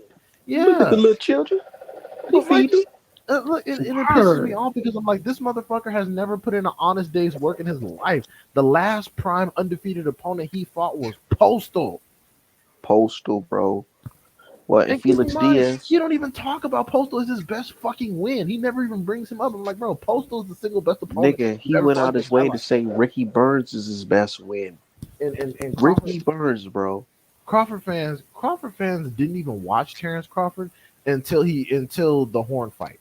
Most of them didn't even watch Terrence Crawford until he came up to welterweight anyway. So Ricky Burns, these is niggas they gotta Google. They had to Google who the fuck Ricky Burns even was. Ain't nobody heard of this nigga. Nigga, Bud Crawford's dream fight is in the UK. This nigga don't even want to fight in front of these niggas, man. And yo, this is just sad. I'm sorry for It's bringing up Bud, sad. man. He just give me time. And that's you, what's funny because he took a guy who was gonna fight in the UK, made him cancel that fight, fly to America with a UK promoter, and fought him in Omaha, Nebraska. And my thing is, if the money was all the way in the motherfucking UK, why not you fight Avenesian in the UK with the UK promoter and make over 10 million? Oh, right, because you're full of shit. You need to shut the because fuck up UK with does your not pussy generate ass. money. He I'm gonna generate keep it work. real, bro. The only thing I want from Bud Crawford at this point, because by the way, I'm done with him. Just drop the belt and you can go fight your exhibition fights with whoever. I could care less, bro. Just drop the belt. Stop holding up the division. Stop wasting people's time, bro. You feel me? Like that's just the annoying thing. He's holding onto that belt. Bro, that's literally the exact shit I said in the group chat on Twitter. I said I don't care about Terrence Crawford at all. He can be like Adrian Broner. Just drop the belt, stop holding up the rankings, let us have boxing, and you can fight whoever you want, sweetie. Nigga, You can fight Broner, you AB can fight and Red Cash. AB and motherfucking Bud are in the same boat to me right now, bro. They're the same guy. The difference is AB is honest. AB said I didn't sign back with PBC because they want me to fight Godzilla for the money I want to make, and it's like, yeah, we're not about to fucking give you a bag for clearing nobody. You barely made it Let me past find out this Santiago, nigga nigga. Word. Alistair. Let me find out this He nigga thought he, Alistair fight motherfucking Boots AB. Bro, bro, he thought he he was gave exposing the AB PBC with that. Figueroa. He don't even Yeah, realize what he was actually doing is showing PBC's a stand-up company. They want to give you good fights for the quality. You feel what I'm saying? They're not just going to throw you bums. all Literally. Adrian Broner did was say he was scared. He publicly said he was scared of Omar fucking Figueroa. That's all he did. All he did was embarrass himself and say that I was afraid of Omar Figueroa, someone who just got knocked out so hard by Abel Ramos that they were spitting up blood in the corner. I was afraid of that guy. That's all he said, and that's embarrassing. So the thing is, I still respect AB because he's a coward, but he knows he's a coward, and he stays in a coward's place. Bud is talking like a Oh fucking shit! king. And Hey, he's a man. bitch. Don't you go now calling no boxer no coward, D-Hive. He is a coward, and that's okay. It's okay to it's okay to be a coward in some situations. It happens, but just keep it real. Listen, I got to at least give AB the credit. He fought Porter. He fought Maidana. He fought Pacquiao. You feel me? Like, so I He gotta at definitely least give did. him the credit that this guy has been in some tough fights. You feel what I'm saying? He He's not definitely, like he Yeah, definitely. he's that fought. other Yeah, guy he's from fought Omaha. certified too. Yeah, he's fought certified dudes. That's Good why I opposition. can't stand Terrence Crawford so much because Terrence Crawford talking like he's really done some shit. Nigga, you haven't fought nothing. Like, you That's haven't a fought any garbage fucking resume. fighter. I Nigga, mean, just AB, terrible, bro. bro. The fact that AB welterweight resume is better than fucking Terrence Crawford is nuts. AB 140 resume is better than Terrence Crawford's entire resume. If we're being honest with ourselves. That's a fact. That's the sad part about it. If we're being 100%, Adrian Broner's career could have stopped at 140. He still have a better fucking legacy than fucking Terrence Crawford. We gotta sit Like, there and listen to these niggas. Oh yeah, spend the block. No, bro. Drop the belt. That's what I want you to do. Drop I that want to see belt. Spence versus fucking Fedora, and then Spence versus Charlo. You know what? When you say that, that's cool because guess what? Spence has a proven track record of saying, yeah, line it up. You feel me? So I can talk about that with some joy. you know? Like it's like God damn. But yeah, I definitely want to see them fights, man. Who you think he gonna come back with April with? It's obviously Keith, right? Keith, it has to Yeah, be Keith. definitely Keith Thurman. It's the most logical fight. But I'm gonna keep it 1,000 with you guys. I know D Hog will call me crazy, but I think that fight is a lot tougher than niggas think it is. Especially if Keith Thurman been training for a minute. He been in shape for a minute. If, Man, Yeah, I if you actually think that, have. then that's more credit to give. yeah, I mean, I I'm actually not, know. I'm not saying it's gonna be sweet, but I think Keith Thurman gonna get his ass whooped. I see, think now he's gonna get niggas his gonna ass talk whooped. that shit, and then if Errol go in there, and I'm saying Errol my guy, but if he go in there and Keith Thurman hit him with coming up some of them one time niggas, hit him in this, touch him up a little bit, and he's stumbling or get buckled. I don't want to hear, Hartman, oh, this nigga got buckled by this nigga who lost to Manny Pacquiao. I I wish it want to was hear Hartman, that shit. Thurman boxing, is an bro. elite It welterweight, should bro. be, but it's not going to be. I wish it was Hartman. though. Let me ask you a question. Did you think Keith looked like he was in good shape for the Barrios fight? Yeah, Oh yes, he looked in great shape. I For think he looked. yes, Yeah, I agree with Yeah, you. they did Did really he good. stop Barrios? no, nope. but There's your he answer to what's fucked, going to but happen in this fight. no, he fucked him up. Let's keep it 1,000, bro. I He mean, fucked yeah, that but nigga up, he's bro. supposed to, dude. He's a natural welterweight fighting a nigga that started at like 122. He's Look, supposed to do that. Keith Thurman wanted smaller gloves. He's like, yo, I want the smaller gloves. Let's do the smaller gloves. But Barrios is like, hell the fuck no. I swear them gloves are smaller. Y'all know Keith Thurman would have knocked his ass the fuck out. I mean, Move out. probably, but that's only 2 ounces difference. The fact that Keith couldn't still get the job Nigga, done. 2 ounce different. Come on, Dion. That still affects you. We I'm talking being about biased Earl because he's Bro. a Spence, fucking a wing. huge welterweight versus Barrios coming up to welterweight, Huge. and on top of that, Barrios is the one he hurt Thurman in the fight, and Thurman was in probably the best condition he's been in years. Right here in the eighth round, he hit him to the Yeah, body. Thurman, he Thurman got hit started backpedaling hard like a by Barrios. motherfucker. Barrios was Yeah, piecing him up. that is his weak. I'm gonna keep it 1,000. That's his weakness. It But was shit. Errol Spence's best attribute. Goddamn the body attack. Come on, dog. Exactly. This is I why know, So, but this is why Thurman didn't but Keith the want Thurman none inside to legs begin pressure. still with. work. His legs still And work. let's be, bro, and let's be real. Yeah. Earl hate Keith. He He has really does. all the motivation in the world to get in the best shape of his life, bro, and just hurt this dude. I'm telling you, I think Earl is gonna destroy him. No disrespect to Keith. I like Keith. You feel me? But like, ah, I'm gonna keep it 1,000. When You're when about that to fight get ha- destroyed. when that fight happens, I'm sitting in a neutral corner. Keith Thurman is in the same that's situation. fair. Keith Thurman is in the same situation that Lomachenko is in. Keith Thurman's in a situation where he doesn't really want to fight the main guy, but he knows that's the most money. How you know he don't want to fight the main guy? He's been calling out Earl Spence right He now. ain't been talking no real shit. He's been on hush mode for the Nah, longest. let's keep it 1,000, D Hive. He Oh, sure have. He no, he sure hasn't. has. He called out Aerospins maybe twice, but he hasn't been on no Keith is desperate. yeah, he hasn't been on no WWE shit. He knows he needs his rent paid, or that little wife he got gonna leave his ass. Kind of like Uga as soon as that money run dry. Damn. Man, Yeah, come on, bro. yeah, Like man. it's not. You It's not remember what serious. Earl said earlier in his career? Think about it. Earl was like, as long as I stay winning, Keith gonna stay hurt, bro. Keith never wanted to fight Earl. He was always saying, yeah, we gotta build the fight up down the road, da da da. You feel me? All this other stuff. Y'all His want to? energy was always different for Earl compared You to want everybody else. you want me to keep it 100? Mm, You want me to keep it 100? mm, You know what I think happened in that situation with Earl? come I on. feel like he knew his body wasn't all the way up there to beat Errol Spence at the time. But now he feels like he's fully healed and he can fight Errol Spence now. After a Pacquiao ass whooping, all right. Yeah. Because Okay. nigga, he underestimated Manny Pacquiao. He thought he was going there and watch that old man. But he let that old man get on the juice and whoop his ass. Well, But even in that Listen, fight, that shit man. was Yeah. competitive.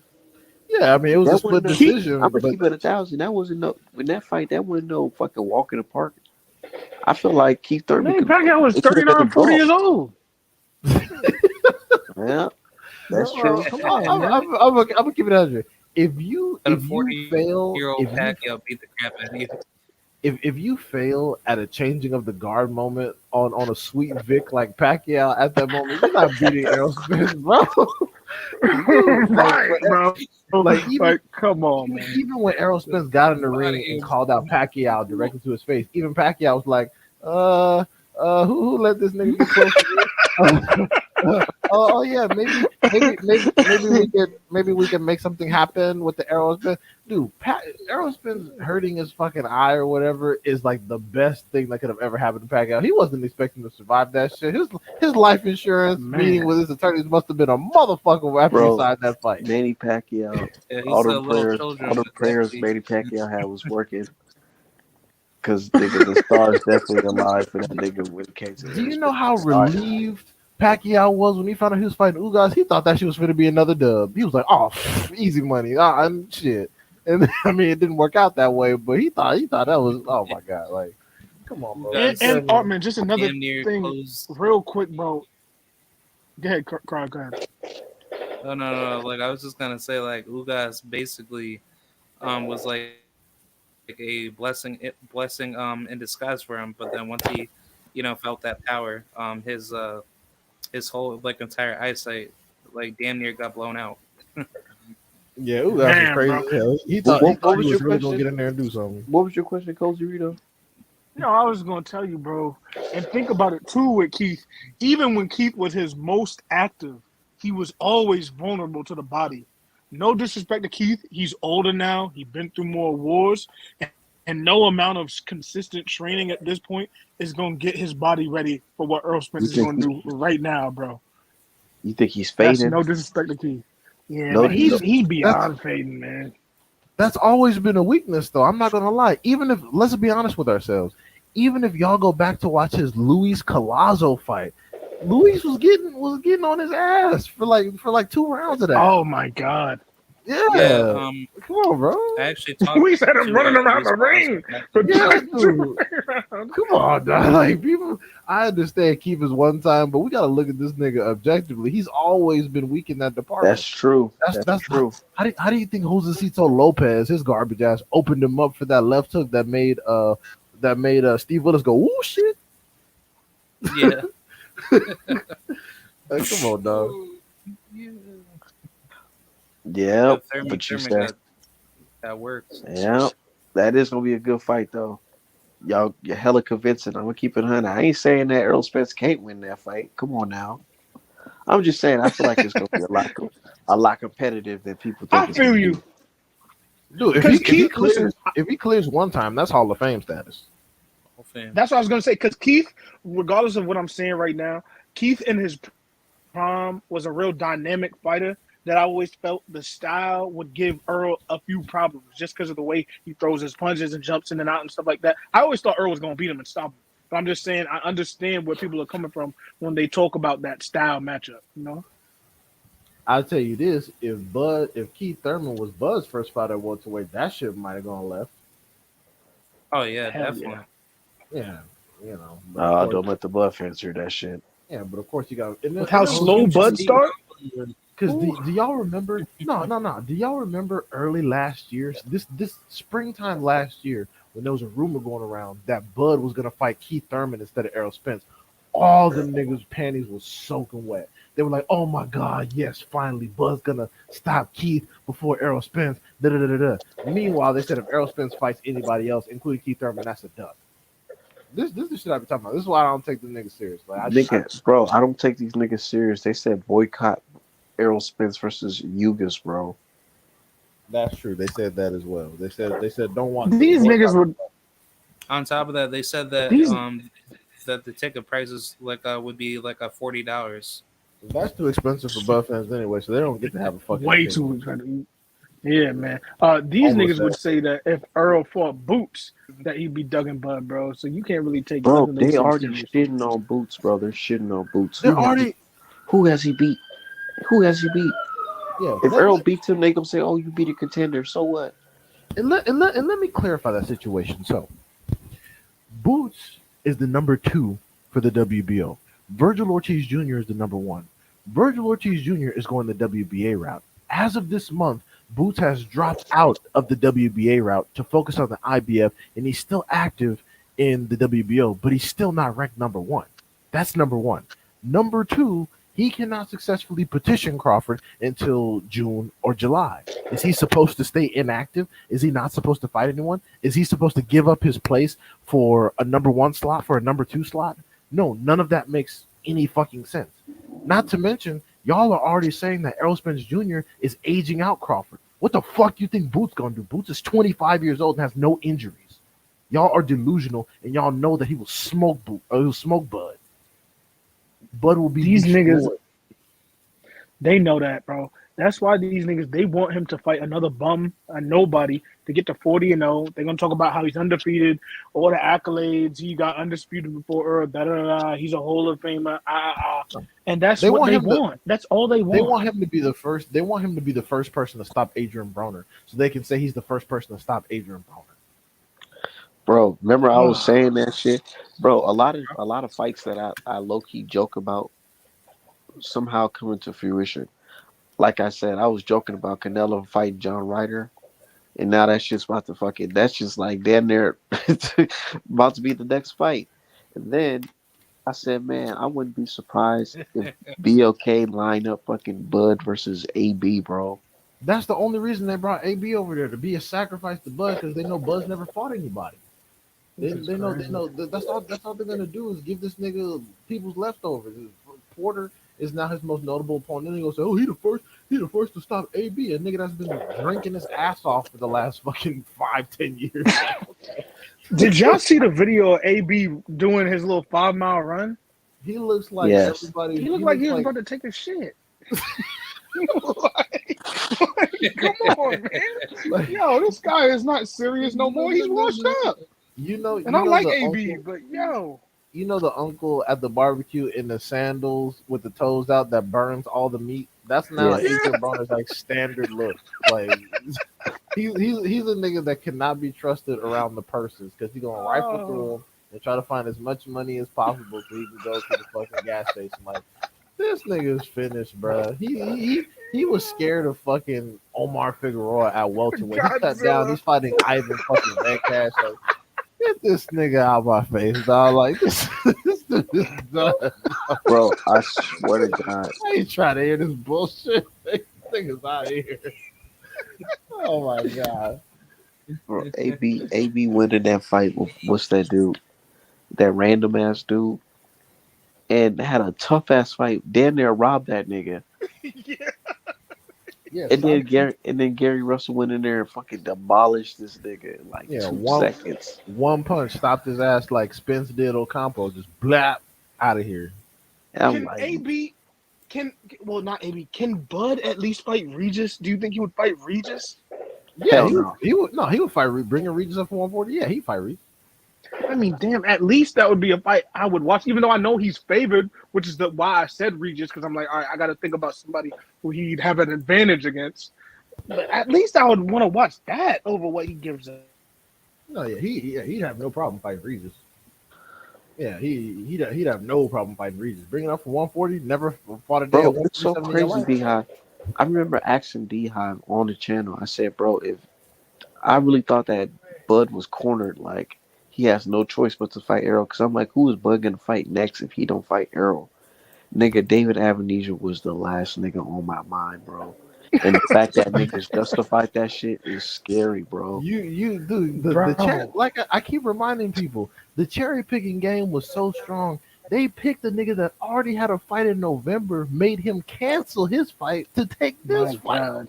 He was Bro, already and you know what? scheduled. And you know what they said? They said he's on a 6 KO streak. Bro, who did he fight for Against who? these 6 KOs? He fought They can't Liam tell you. Will, Liam Smith, Liam Cunningham. And Josh Yeah. Kelly, sorry ass. That's it. Yeah, he got into a fight at the pub. They put that on the record too, and now I'm gonna hear him talk. Oh my God, it's crazy, man. It's crazy.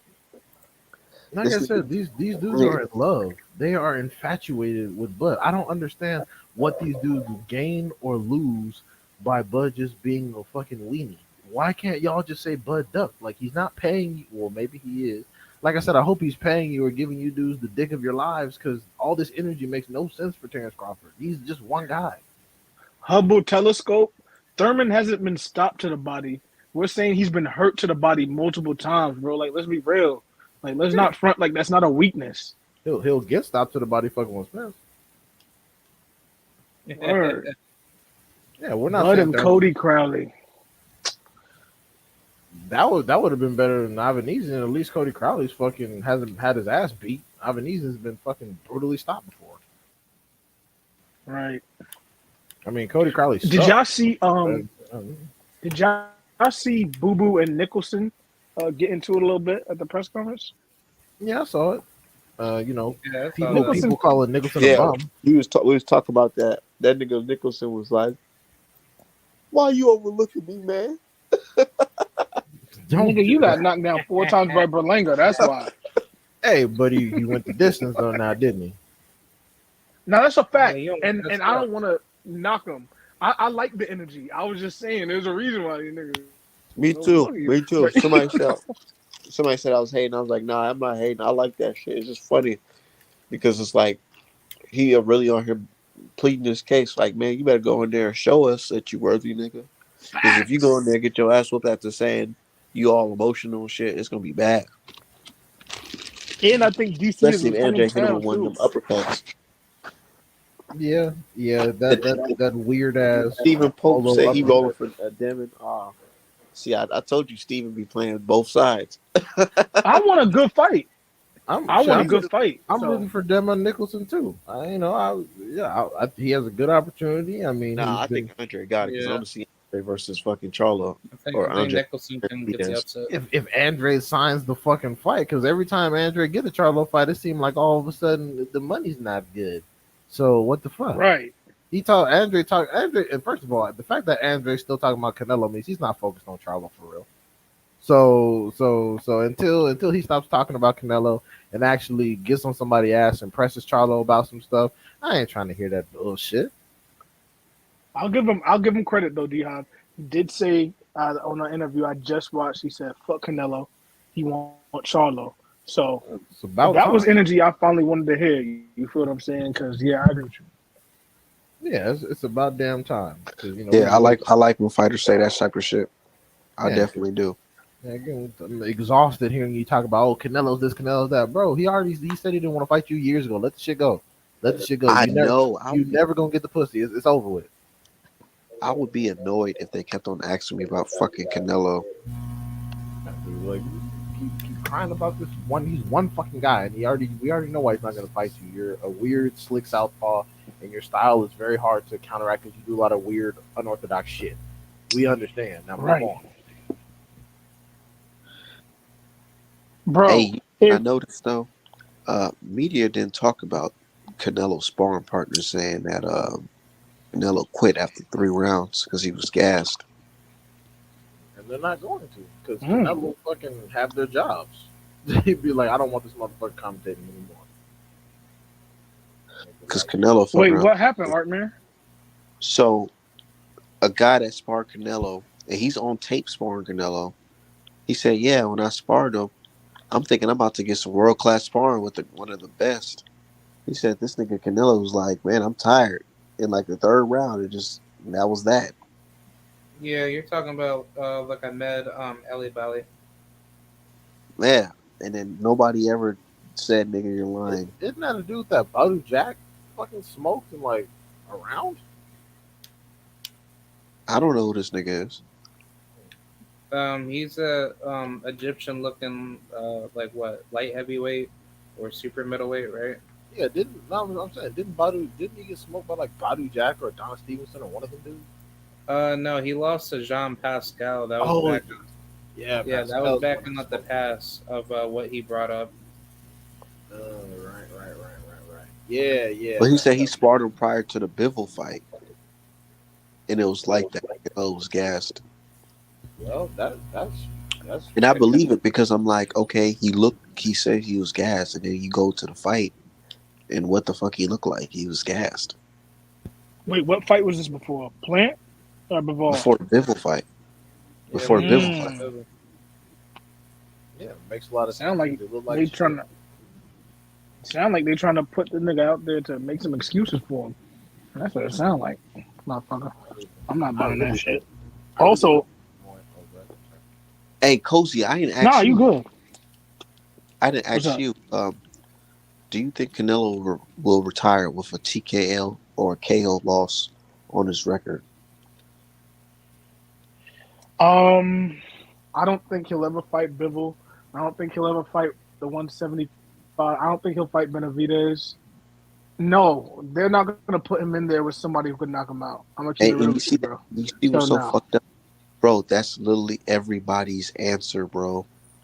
Is no because he's not going to fight the person that would even attempt to do anything like that to him. Of course not. Like, bro, I'm thinking about it. Morrell, he's never gonna fight. He's never fighting Morrell. He's never getting close to David Benavidez. Let's keep it real. And Bivol, I mean, Bivol don't knock nobody out anyway, but they not fighting him neither. They just using that to try to like get his little credibility back up. So, man, please, man. He'll probably rematch Caleb Plant again before he fight any of them dudes. Keep it Somebody real. said, somebody said I wouldn't be surprised if Canelo has two fights with John Ryder. Of course, because Yeah. you know that's why they call it rematch room. They're gonna have that shit. You They already call know. it that's funny. Yeah, they always call that shit rematch room because they already, bro. You already know you're gonna have to fight this nigga again. It's gonna be back to back paychecks to make up for all the quote unquote hard fucking work you've been putting in. Man, Yeah, and Eddie Hearn is desperate. Let's keep it real. He's like, I mean, blowing cash, bro. Like he's losing money so quick. Canelo's the only thing that looks good on his little resume, even though he loses. He somehow finds a way to lose money with Canelo too. But he's desperate to keep him. You know what I'm saying? He has no other real traction Bro, in America. look, So really think about it. Canelo, I say his biggest event is that motherfucking with the zone is the Billy Joe Saunders versus Canelo. That fight did not generate the type of money that you would think it's supposed to generate. no, it and didn't. you know, Yeah, And the also dude that did. also Hearn is trying to build up Bivol because Bivol went from having no profile to being on every pound for pound list in the world. So now that he knows that he has right, somebody that can beat Canelo, he's trying to maximize that because Canelo, he can tell Canelo's almost mentally overboxing. He's, I don't think Canelo's gonna be boxing past 35. So he's like, let me go ahead, whoop this nigga's ass one more time, collect this money as much as possible, and then I can turn Bivol into some shit. Yeah, Bivol. Man, He just needs to fight better beer. That's all. Yeah, and Better B is almost 40, so they're probably gonna wait till his like 40th birthday. Then they're gonna sick Bivol on him to see if he can pull that off, and then We Eddie about to watch. We about to watch Yard versus fucking Bivol for undisputed. oh whoa, no, because let me tell you. Have you ever seen? Bivol. after he clears Yard, he got to fight Callum Smith too. Oh, he does. Yeah, don't forget, he got to fight Callum Smith. Wait, who? Archer better Man, beer? have you Go ahead. My God, that's crazy. have you Hold ever on. Yeah, ask your question. have you ever seen? Yeah, have you ever seen Yard's trainer? Have you ever seen an interview with him? Hell yeah, I seen that nigga. That nigga crazy as fuck. I'm telling you, that nigga is one of the worst trainers in boxing, bro. It's gonna be bad when he gets stopped. I'm telling you, this nigga gonna be screaming and crying. It's not gonna be. Gonna get slept badly. Lions in the camp and shit. And that little British accent, man. Come on, man. He got no shot, bro. Damn, bro. That's you know, it's fucked up because it's like a lot of people think this nigga's about to get killed. And I'm not disagreeing. He might fuck around and get his ass killed, but he got hard for stepping in there. I'll tell you that. Oh, absolutely. That's a fact. Absolutely, because he didn't have to take this fight. He could have stayed on Frank Warren Promotions or whatever, been fighting, bus drivers and butlers and shit. So that's real shit. Okay, can you keep it 100? This nigga definitely. What about his resume? His ass. What you talking about? His ass. Hell yeah. Well, the British want to be Floyd Mayweather.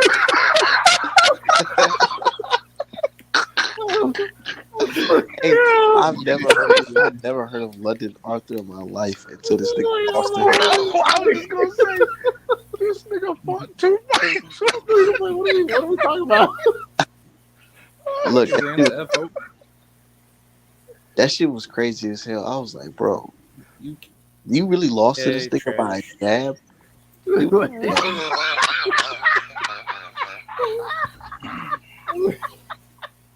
That shit looked like it looked like the Daniel Dubois fight versus motherfucking Joe Joyce a little bit because he just couldn't get past that jab. I'm like, bro, what the fuck? He had one opportunity to shine. He had one opportunity to shine against Kovalev. He fucked that smooth up. It's been buns ever since. And the worst part about the situation is too, what he did was after Kovalev, he took a step down in competition and still lost again. Lyndon off. This nigga's finished, bro. I ain't trying to hear much more. But he got his confidence up though. He got his confidence up. I don't know how. You gotta watch interviews with Tunde, man. Tunde be talking about all the modern equipment and stuff. We don't need that. We just gotta go out. That's how you get the conditioning right. Then if you ever watch Anthony Yard fight, man, he has no game plan. You know who Anthony Yard kind of remind me of a little bit? He's a little bit like Teofimo, bro. He's athletic. You know what I'm saying? He got some natural talent, but he has no brains. And that's what's going to get him killed in that Beterbiev fight, bro. Beterbiev is going to be sitting there, playing with the jab, trying to keep it at range like, Eurasians do. And Yard is going to be out there breakdancing. And Tunde going to be over there talking about lions in the camp. And he going to get knocked out. I hate to say it, be like man. dead people in the camp. Bro, Dead people in the camp. Tunde is the UK equivalent. Do you think he's gonna do better than Marcus Brown? No, because Marcus Brown went in there and started shelling up, bro. That shit was bad. No, Marcus Brown went like 9 rounds. Anthony Yard ain't gonna do all that. He gonna get it. I give Anthony Marcus Yard Brown did 4 look a rounds better max. effort. Nigga, Marcus Brown was looking bad in there after that. He just started laying on the bro. After that first knockdown. Look, I swear to God, look, I was watching that fight with D-Hive. We was live watching that shit. Doing the fight part.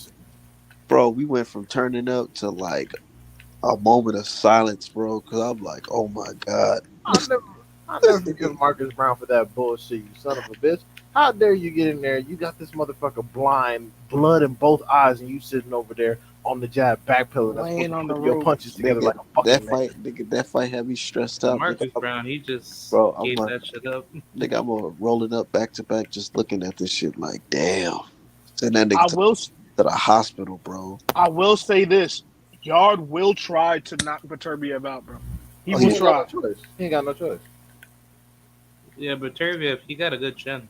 He better be more But aggressive let's than keep it Joseph Jr. 100. was. Joseph When's Jr. came when's in the there last bullshit. time? When's the last time Better Be fought somebody with a 90% KO ratio? Caleb Johnson. Yeah. And he got knocked down in that one. And he got knocked down in that fight, huh? Yeah. Yeah, Caleb Johnson. Exactly. He was Yeah, a but top but he five got backed up light So heavyweight. do I you think. think Yard, if Yard hurts Better Beef, do you think he's gonna press the issue, or No. he's gonna give him time? Absolutely. No, Yard doesn't have the intelligence to get Better Be hurt and finish him. Not to mention that Better Be also has good recovery, and he'll punch between your punches, and that's usually what makes the difference. Like Callum Johnson tried what you were just talking about. He knocked him down, he ran up on him, and then Better Be just started throwing because he didn't know what else to do, and knocked Callum Johnson on his ass. Bro, So you know what I hate from Better Beef? Whenever like somebody's getting on his ass, he just he starts cuffs throwing behind like the head. wild ass fucking punches. Yeah, he He throws does like a that lot of In the cuffing, back, bro. they be Yeah. clipping niggas in the back of their head. They be looking all crazy and shit. Like, what the fuck? All Eastern Europeans do that. Like Gvozdyk did it to Stevenson, Butayev did it to James and Stanionis. They all do that. They learn that shit in the amateurs. They know they basically are taught that all the other countries are soft compared to us, so do whatever it takes to win and cuff their asses behind the head. Even Better Be did that to Joe Smith Jr. he did Yeah, I he know did he that. beat the shit out of Joe Smith Jr. That shit was so bad. he did it to Joe Smith So Jr. That was good. a terrible fight. I know this man That's said one of the worst fights I've ever Oh seen. my god. he said Joe Smith Jr. is like the worst boxer ever. I'm like, I come on, swear, don't bro, feel on like Yeah, everything. the common man gets beat down. Joe Smith, I It, just like he's not bad. I just he wasn't gonna win that one. Yeah, but nigga, Joe that Smith was Jr. bad. He got beat up in New York. That's just terrible. People got to understand though. It's like Better Biev has the tank effect because he has a perfect knockout streak. People think that he's not an elite boxer. No, Better Biev is also an elite boxer. So he has the ring IQ, he has the footwork, he has the hand speed, punch selection. So people be forgetting all that. Like, oh, he's just some big badass brute. No, he also is a very intelligent boxer. Yep. So that's why Yard better get in there and try with all his heart to knock him out in the first three, or else it's curtains. Bro, it's Yeah, hurt. man. Damn, that's sad, bro. But I mean, but also in Better Be defense, Yard sucks. So I don't expect Yeah. anything because Yard is not good. Yard's never been good. Like Thank you. he's repeatedly showed us that he's not good. But So Better Be was getting old. What y'all think? I think he got enough in the tank to whoop Yard ass. I mean, You shit, you think Better Be could slip a Lennon Arthur jab, man? definitely. Well, shit. There's your answer, bro. I'm just telling you, man. I think he'll eat that. Anthony. He'll eat it to I knock think him out. Mm, I think Callum Smith has a better chance of beating Better Be than fucking Yard do. so do I. No, I think he's gonna shell up and get his ass beat the fuck up. Yeah, Work. Colin Smith, he's gonna show up. I don't think he's gonna do that at 175. I don't think he's gonna do that at 175. I think he did that for Canelo for the sake of that bread, and because they were like, "Don't get in there and do nothing stupid." Also, it's 4 weeks notice and weight drain. I think at 175 full camp, I think he's gonna get in there and actually do it, like do some shit. I don't think he's gonna win, but I think he got a better chance of fucking Yard. I hope so. Yeah, Yeah. plus, I hope so. he's taller than Better Beer. Yeah, but I have don't worry, I have Caleb Smith getting knocked out too, just later than Yard. Yeah. Caleb Smith is just not good defensively. Yeah, I mean, but his offense has improved though. I'll admit, I don't like Buddy McGirt too much, but he has made. Have y'all even heard or seen anything from Yard leading up to this fight? No, because he sucks and he knows he's gonna lose. Yeah, I've been on this page. I haven't really seen him hit like any training or Oh anything. yeah, but the fight should be coming up Bro. this He better- upcoming month, right? He better be in camp learning how to slip some fucking punches. I tell you Them that. niggas in camp watching Creed 2. I'm telling you, bro. I'm telling you, man. Tunde, bro. I'm telling you, this dude cannot train for shit, bro. I'm telling you. This is gonna be all bad, bro. Tunde and fucking Rolly's coach Bullet need to get together and start a boxing camp for the Special Olympics and train them up. Because these niggas are bad. Yeah, them niggas just be screaming, bro. And the worst part is they be screaming dumb shit. Like I never forget during the Rolly fight, Bullet is screaming, "You could do it. You can outbox him. You can outbox Tank." I'm like, nigga, that's the one thing we all said he couldn't do. He cannot outbox Tank. What the fuck is wrong Right. with you? God Oh, damn, man. you literally screaming out the exact wrong shit. And you know the other thing too that they have in common? They were both in the Mayweather gym. So somehow they ignored all the good teaching from Roger and Floyd and it turned out Dude, the way they did. It's that's because crazy. Mayweather, like in his gym, he brings niggas in there like specifically just to beat on. Like remember, like I remember. No, like this is some real shit. I remember our man was talking about a fucking cruiserweight that some of the little dudes in there whooping on, and then we found out it was fucking McAfee. And it's like, yeah, dude, Mayweather brings in dudes just for niggas to whoop on. Like when dudes like Badu Jack needs some work, he'll just bring in some fucking bums that Badu Jack can whoop on for fucking 13, 14 rounds that never get tired. Like these are those guys. That's why they got all that brain damage because they fucking stupid. That's a fact.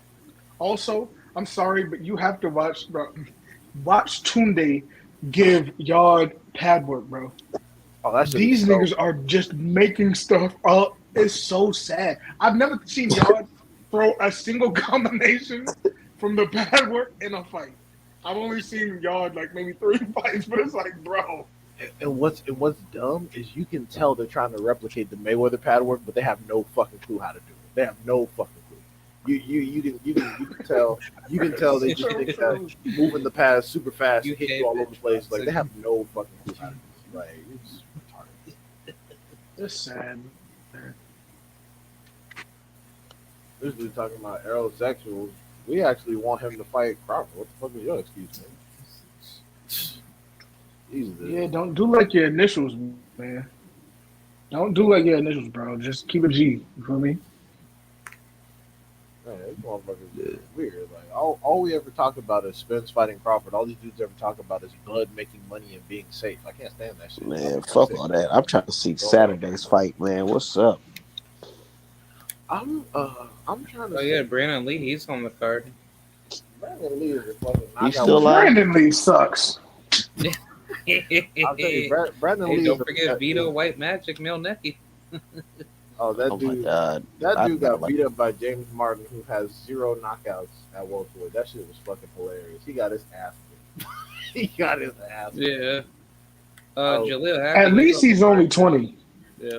That's very true. Oh, I like Jaleel Hackett. Jaleel, Why is Kyron Davis? I don't. Kyron Yeah, Davis on the Jaleel, card he's too? awesome. Yeah, they got both the Peterson brothers fighting niggas I have never heard of. He looks kind of like Spence. I'm not gonna lie, man. He's just. Damn, hold up. They both the Peterson brothers are fighting two dudes that have exactly 16 losses. Are you fucking serious? I heard for Lamont, this is just a one-off because like Tank came up with Lamont or whatever, so he's trying to like do him a solid and give him a cool retirement Trying to fight. give him a I don't know about retirement. Anthony. Yeah, Anthony signed up to Rick Ross. And Anthony Peterson only got one loss. He signed a freeway Rick Rick Ross, Ross. he's in boxing. Yeah, Anthony Peterson is What? 39 Little and Rick 1. Ross. I'm a boss. 39-1. Yeah, he retired. That's crazy. Anthony Peterson That's got strange. one loss that wasn't even a KO, and he retired. That's nuts. Was Anthony ever a champion? No. I don't think so. I don't even think he got a chance for the belt. Now I'm thinking about it. I have to go look, but that's crazy. I think There's he a had lot of black fighters on this. Oh, did he? Yeah, probably. I don't know. I'm I ain't looking trying to it put up that right on him. Yeah. I'm looking it up right now because I remember he had one loss by disqualification. I think that was the Damn. only. Yeah, he had one loss by DQ, but other than that, he's fucking undefeated. And he was never a champion. He failed a post-fight drug test though. Yeah, he was never a champion, and he just Oh. skated by, fighting pretty much nobody, and then made some money. And see, yeah, if Terrence Crawford wants to live that life, that's what you do. You don't fight anyone. Right. Yeah, you don't. Y'all niggas ain't shit. You don't take up space in the rankings. You let the whole division move on. You just fight trash and don't take up title spots. That's perfect. Yeah. Word, man, that's crazy. I do like. I want to give Tank his props. I know I'm a Tank fan. I'm gonna keep it a buck. He's my second favorite fighter besides Earl. But I gotta give him props. It's a lot of black fighters on this card. You feel me? And that's cool because they getting their money. Hopefully they getting a decent little check. I'm looking forward to this card, man. Like we haven't had a Man, big it's just card since there's this fucking shit. dude on Twitter, fucking white Latino dude, and he walks around in the forest, and he's like, "Yeah, I don't know why." I don't know why you guys are paying for this fucking fight. It's a tune-up card fight. I told that motherfucker, dude, shut the fuck up. All these black Americans on this card, I'm supporting our brothers. But Any he was hyped for Bud versus Avanesian. So what the I fuck know. is You know who I'm talking about? Yeah, that dumbass Cali boxing or whatever the fuck his name is. Yeah, Walking whatever the around fuck all his thinking name he's is. fucking unemployed. I Walking don't around So in the what's the fucking know name? forest. who's Cali name we Boxing? could He talk always in the about. video walking, talking about some, yeah, why'd Oh, you go Cali support that Boxing. fight? And Al Heyman, Twitter. they're just robbing fighters, making them inactive. I don't understand that shit. First you say you niggas is not in they're inactive, and then when they're fighting, oh, don't support the card. What the fuck? Yeah, Wow. not to mention, Josh Taylor has fought dudes like Josh Taylor, Virgil Ortiz Jr., etc., etc. They've been, and even Terrence Crawford when he was on Top Rank, that nigga was fighting once a year for the past 3 4 years, and nobody complained about inactivity. Nigga, Josh Taylor hasn't fought in how long? In his Josh last fight, he robbed a nigga. Josh Taylor didn't even beat Regis. I don't give a fuck what nobody said. But yeah, Josh Taylor's been fighting once a year for the past 3 4 years, and nobody has said anything about his activity. Nobody's even saying anything that the fact that he's not even undisputed anymore because he had to drop his belts. He dropped all the belts because all the mandatories were switched up. Voluntarily. He would have lost. Uh-huh. All And the also, militaries Uh-huh. do, he can't fight them here in America. and also the thing is too, if he would have lost to Alberto Puello signed with PBC, so the entire light welterweight division would have went over to PBC. We would have had a fucking free for all. It would have been Gary Antoine, Brandon Lee, Subra and Mattia, all of them niggas. It would have All been on one card. yep. It would have been like Undisputed 154. card. It would have been a fucking free for all and shit. It would have been great. Man, this is what happens. And we got people like this dude y'all talking about walking in the forest complaining about good fights. You gotta ignore this dudes, man. Nah, real shit. I'm like, and that's my thing. I don't be taking them seriously. But look, even today, there's a video that's circulating on Twitter of fucking Nui explaining to the reporter that he was damn near blind fighting Donaire because Donaire fucked his eye up. And everybody's like, yeah, that's pound for pound, number one mentality. I'm like, what? This Donaire shit was makes like it 40 look years worse. old. That's Yep. what I said. I said, this And shit makes broke it his look shit. worse. Yeah, Donaire would have cooked him in his prime. Oh yeah, Prime Donaire. We wouldn't That even be talking about it anyway right now. yeah, that'd be the crazy things, man. Like, yo, I'm not as tapped in as y'all on Twitter, but I do see these ESPN pound for pound rankings. I'm seeing them put like Inoue up there, and I'm like, yo, his best win is a 40-year-old, and you trying to tell me he's like the best pound for pound? Can he fight one black fighter first before we go on this crusade of Inoue is the great? Because I think he's a good fighter. Don't get me wrong, he got talent, but it's like, bro, who is he beating? Nobody cares about this anymore. It's weird. They always bringing up the weight. He moved up in weight. Like, bro, now how many fighters That's what moved up in weight?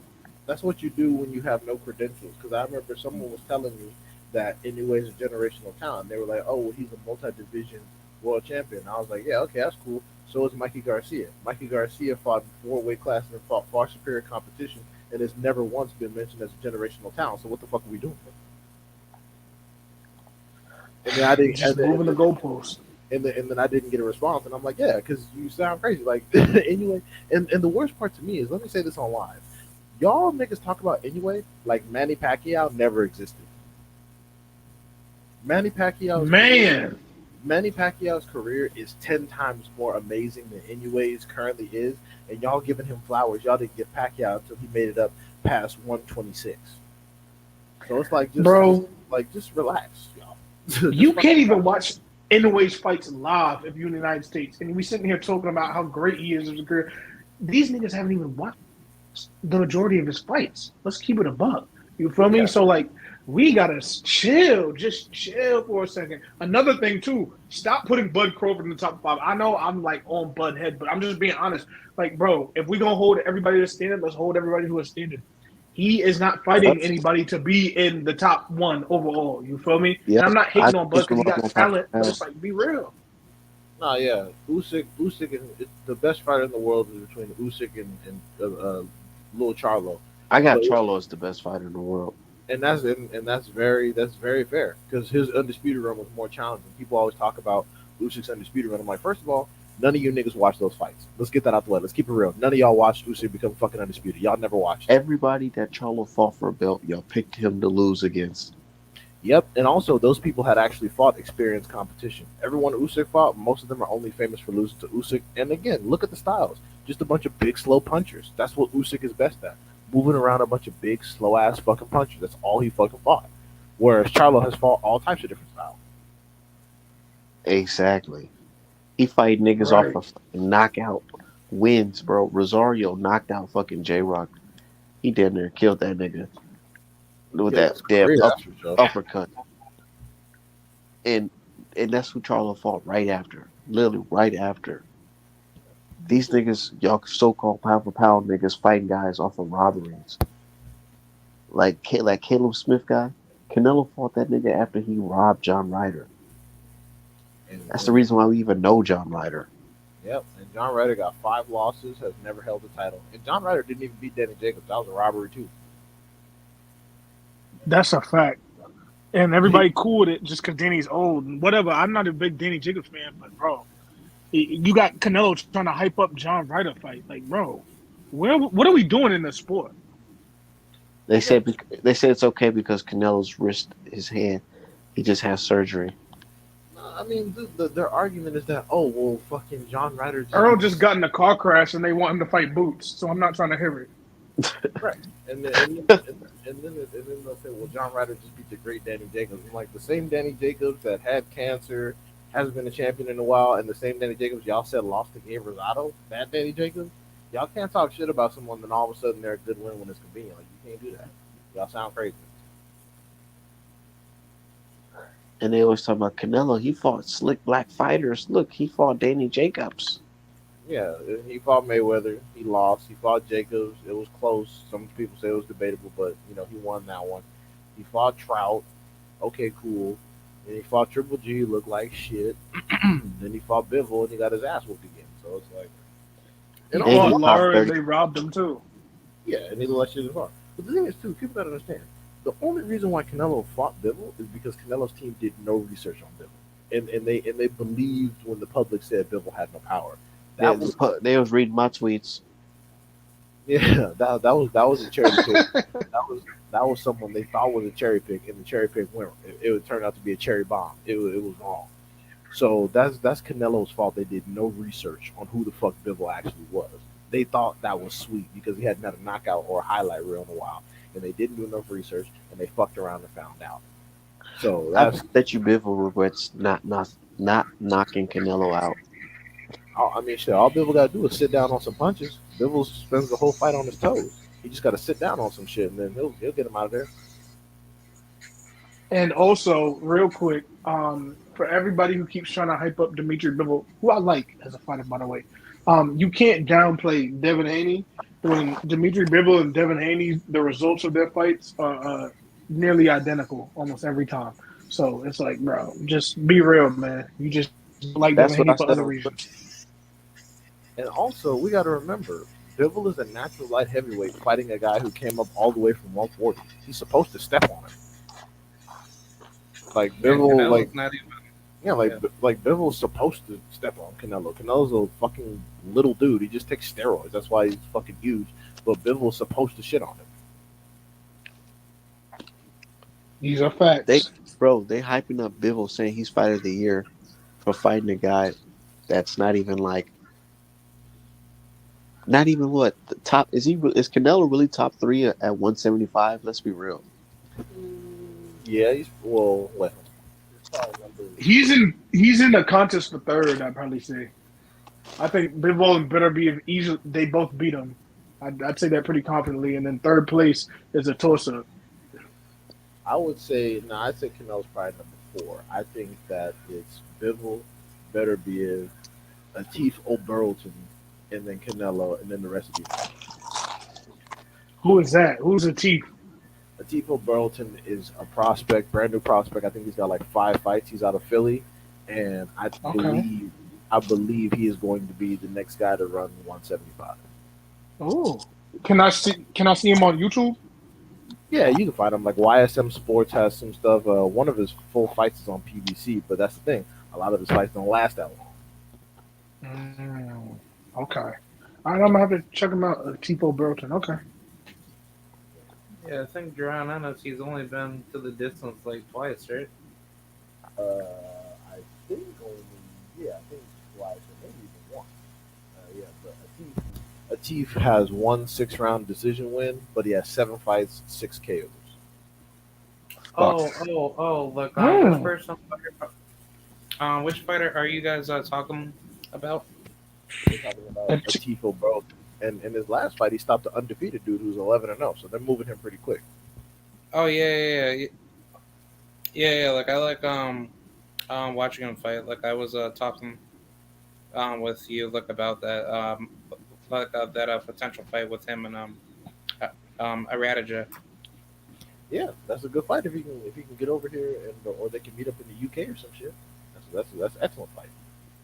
Yeah, because I was talking with him like You about think? that. And, Go ahead, Cry. My fault. oh no! Like I was just gonna finalize to say that I was talking with him like about that, and he says he wants to have it made in Africa or the United States or UK. Yeah, sounds good. Hopefully they can get somebody to take that. I mean, PBC just got to know who Obaro is. But yeah, hopefully they can get that. You think Oh, this did you see that Achieve video kid could be ready to fight? I made? Wait, ready to fight who? I was gonna say, do you think he'll be ready to fight Bivol in like a couple of years before Bivol's out of his prime or moves up or something like that? Yeah, absolutely. Yeah, definitely. I think that yeah, you give him. I mean, of course, he got to fight his way up the rankings, but I believe if he was able to fight his way up the rankings and be in a title position, yeah, absolutely, absolutely. You know, he's Okay, slick. bet. I'm gonna have to check this dude out, man. Yeah, he's slick, fast, strong. I mean, of course, he only has 7 fights. I'm not certifying him like I'm certifying Morel. All I'm saying is that he's someone to keep your eye on because you know he's someone to definitely watch who I think is going to make waves. I think he's going to be a top 5. Okay. Yeah, As he's a long as good-ass he's not fighter, man. what's my man's name from the Mayweather gym? He was like non-FBA black. What's his name, man? Um, Speedy. Tabidi. Yeah, Oh, as long as he's not another Yeah. Tabidi. no, he's not. He's not to be like. I'll put it just like if he was fighting Dorticos, he would have probably smoked Dorticos. Okay. All right. Yeah. 'Cause, Yeah, no, he's not. man. Yeah, well, bro, he's a cool guy. I love talking to him, man. Yeah, he's not. He's not He's Andrew awesome. Tabiti. This dude, I believe is going to be certified, and him versus Morel is going to be a fucking super fight at 175. Ooh, That's going to be. I love to hear that. Yeah. Yo, that's gonna You be a know, good fight in the future. I was thinking about this the other day because I see a lot of people sometimes saying like the PBC has no prospects and ESPN has all the guys. The more I think about it, the ones that I think are really certified, like Boots or a Morel or something like that, are all I think better than any of the top guys at ESPN right now. You feel me? Like I don't see what everybody else is seeing with the prospects. Top rank. Let's keep it 100. Top rank is the place you can go to hide out, and the reason why I say that is because Midwest is a top rank advocate. He accidentally said this on Twitter, which was hilarious. He said that the reason why Top Rank is such an effective business model is because you need specific approval by Bob Arum to fight on Top Rank, and I'm like, exactly. You don't need approval from Al Heyman to fight on Showtime. That's why they have such a diversity in talent because Showtime is its own separate entity, whereas Al Heyman directly controls Top Rank. Al Heyman just controls the PBC. Anybody can fight on Showtime Right. because people keep saying that Boots is not signed with PBC. He has No, with Showtime. Yeah. Boots can fight anywhere. But people just like using that shit as an excuse not to fight them. Oh, he's with Al Heyman. They in bed. Da-da-da-da. No, you're just a bitch, and you don't want to fight anybody.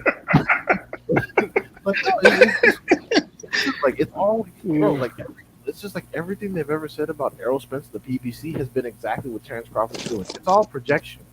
The reality is that they're masters. Yeah. They're masters at public relations.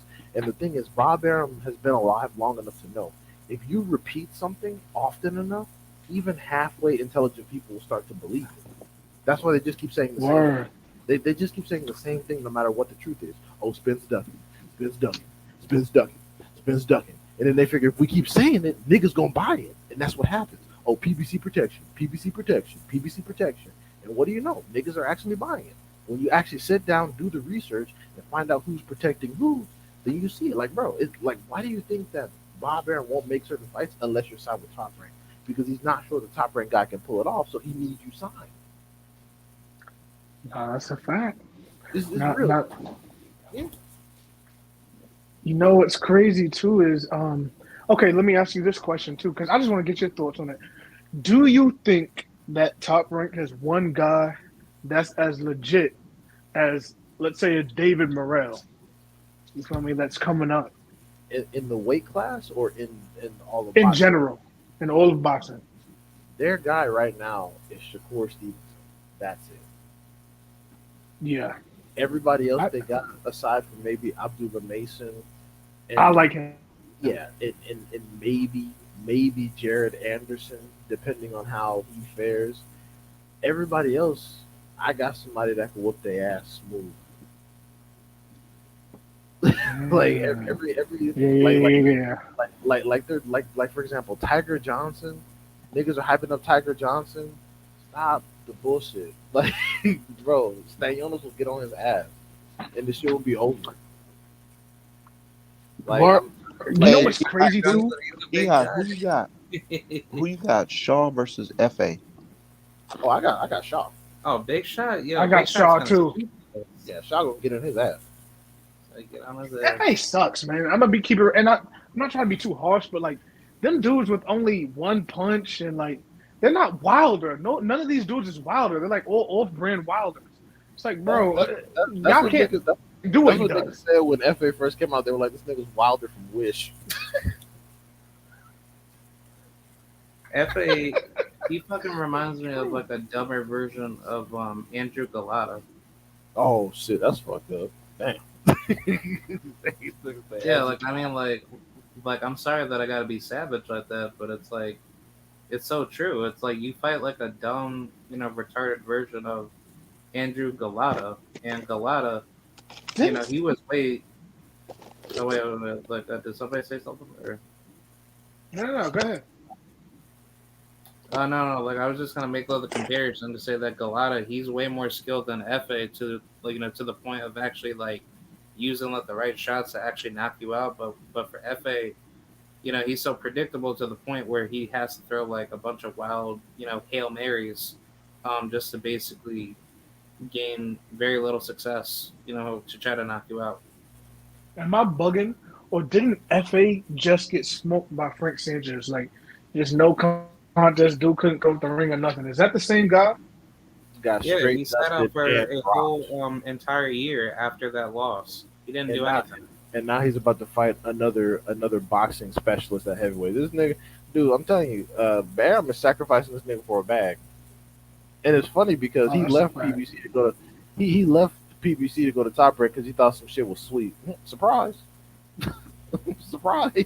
Yeah, man. Look, So basically, everything.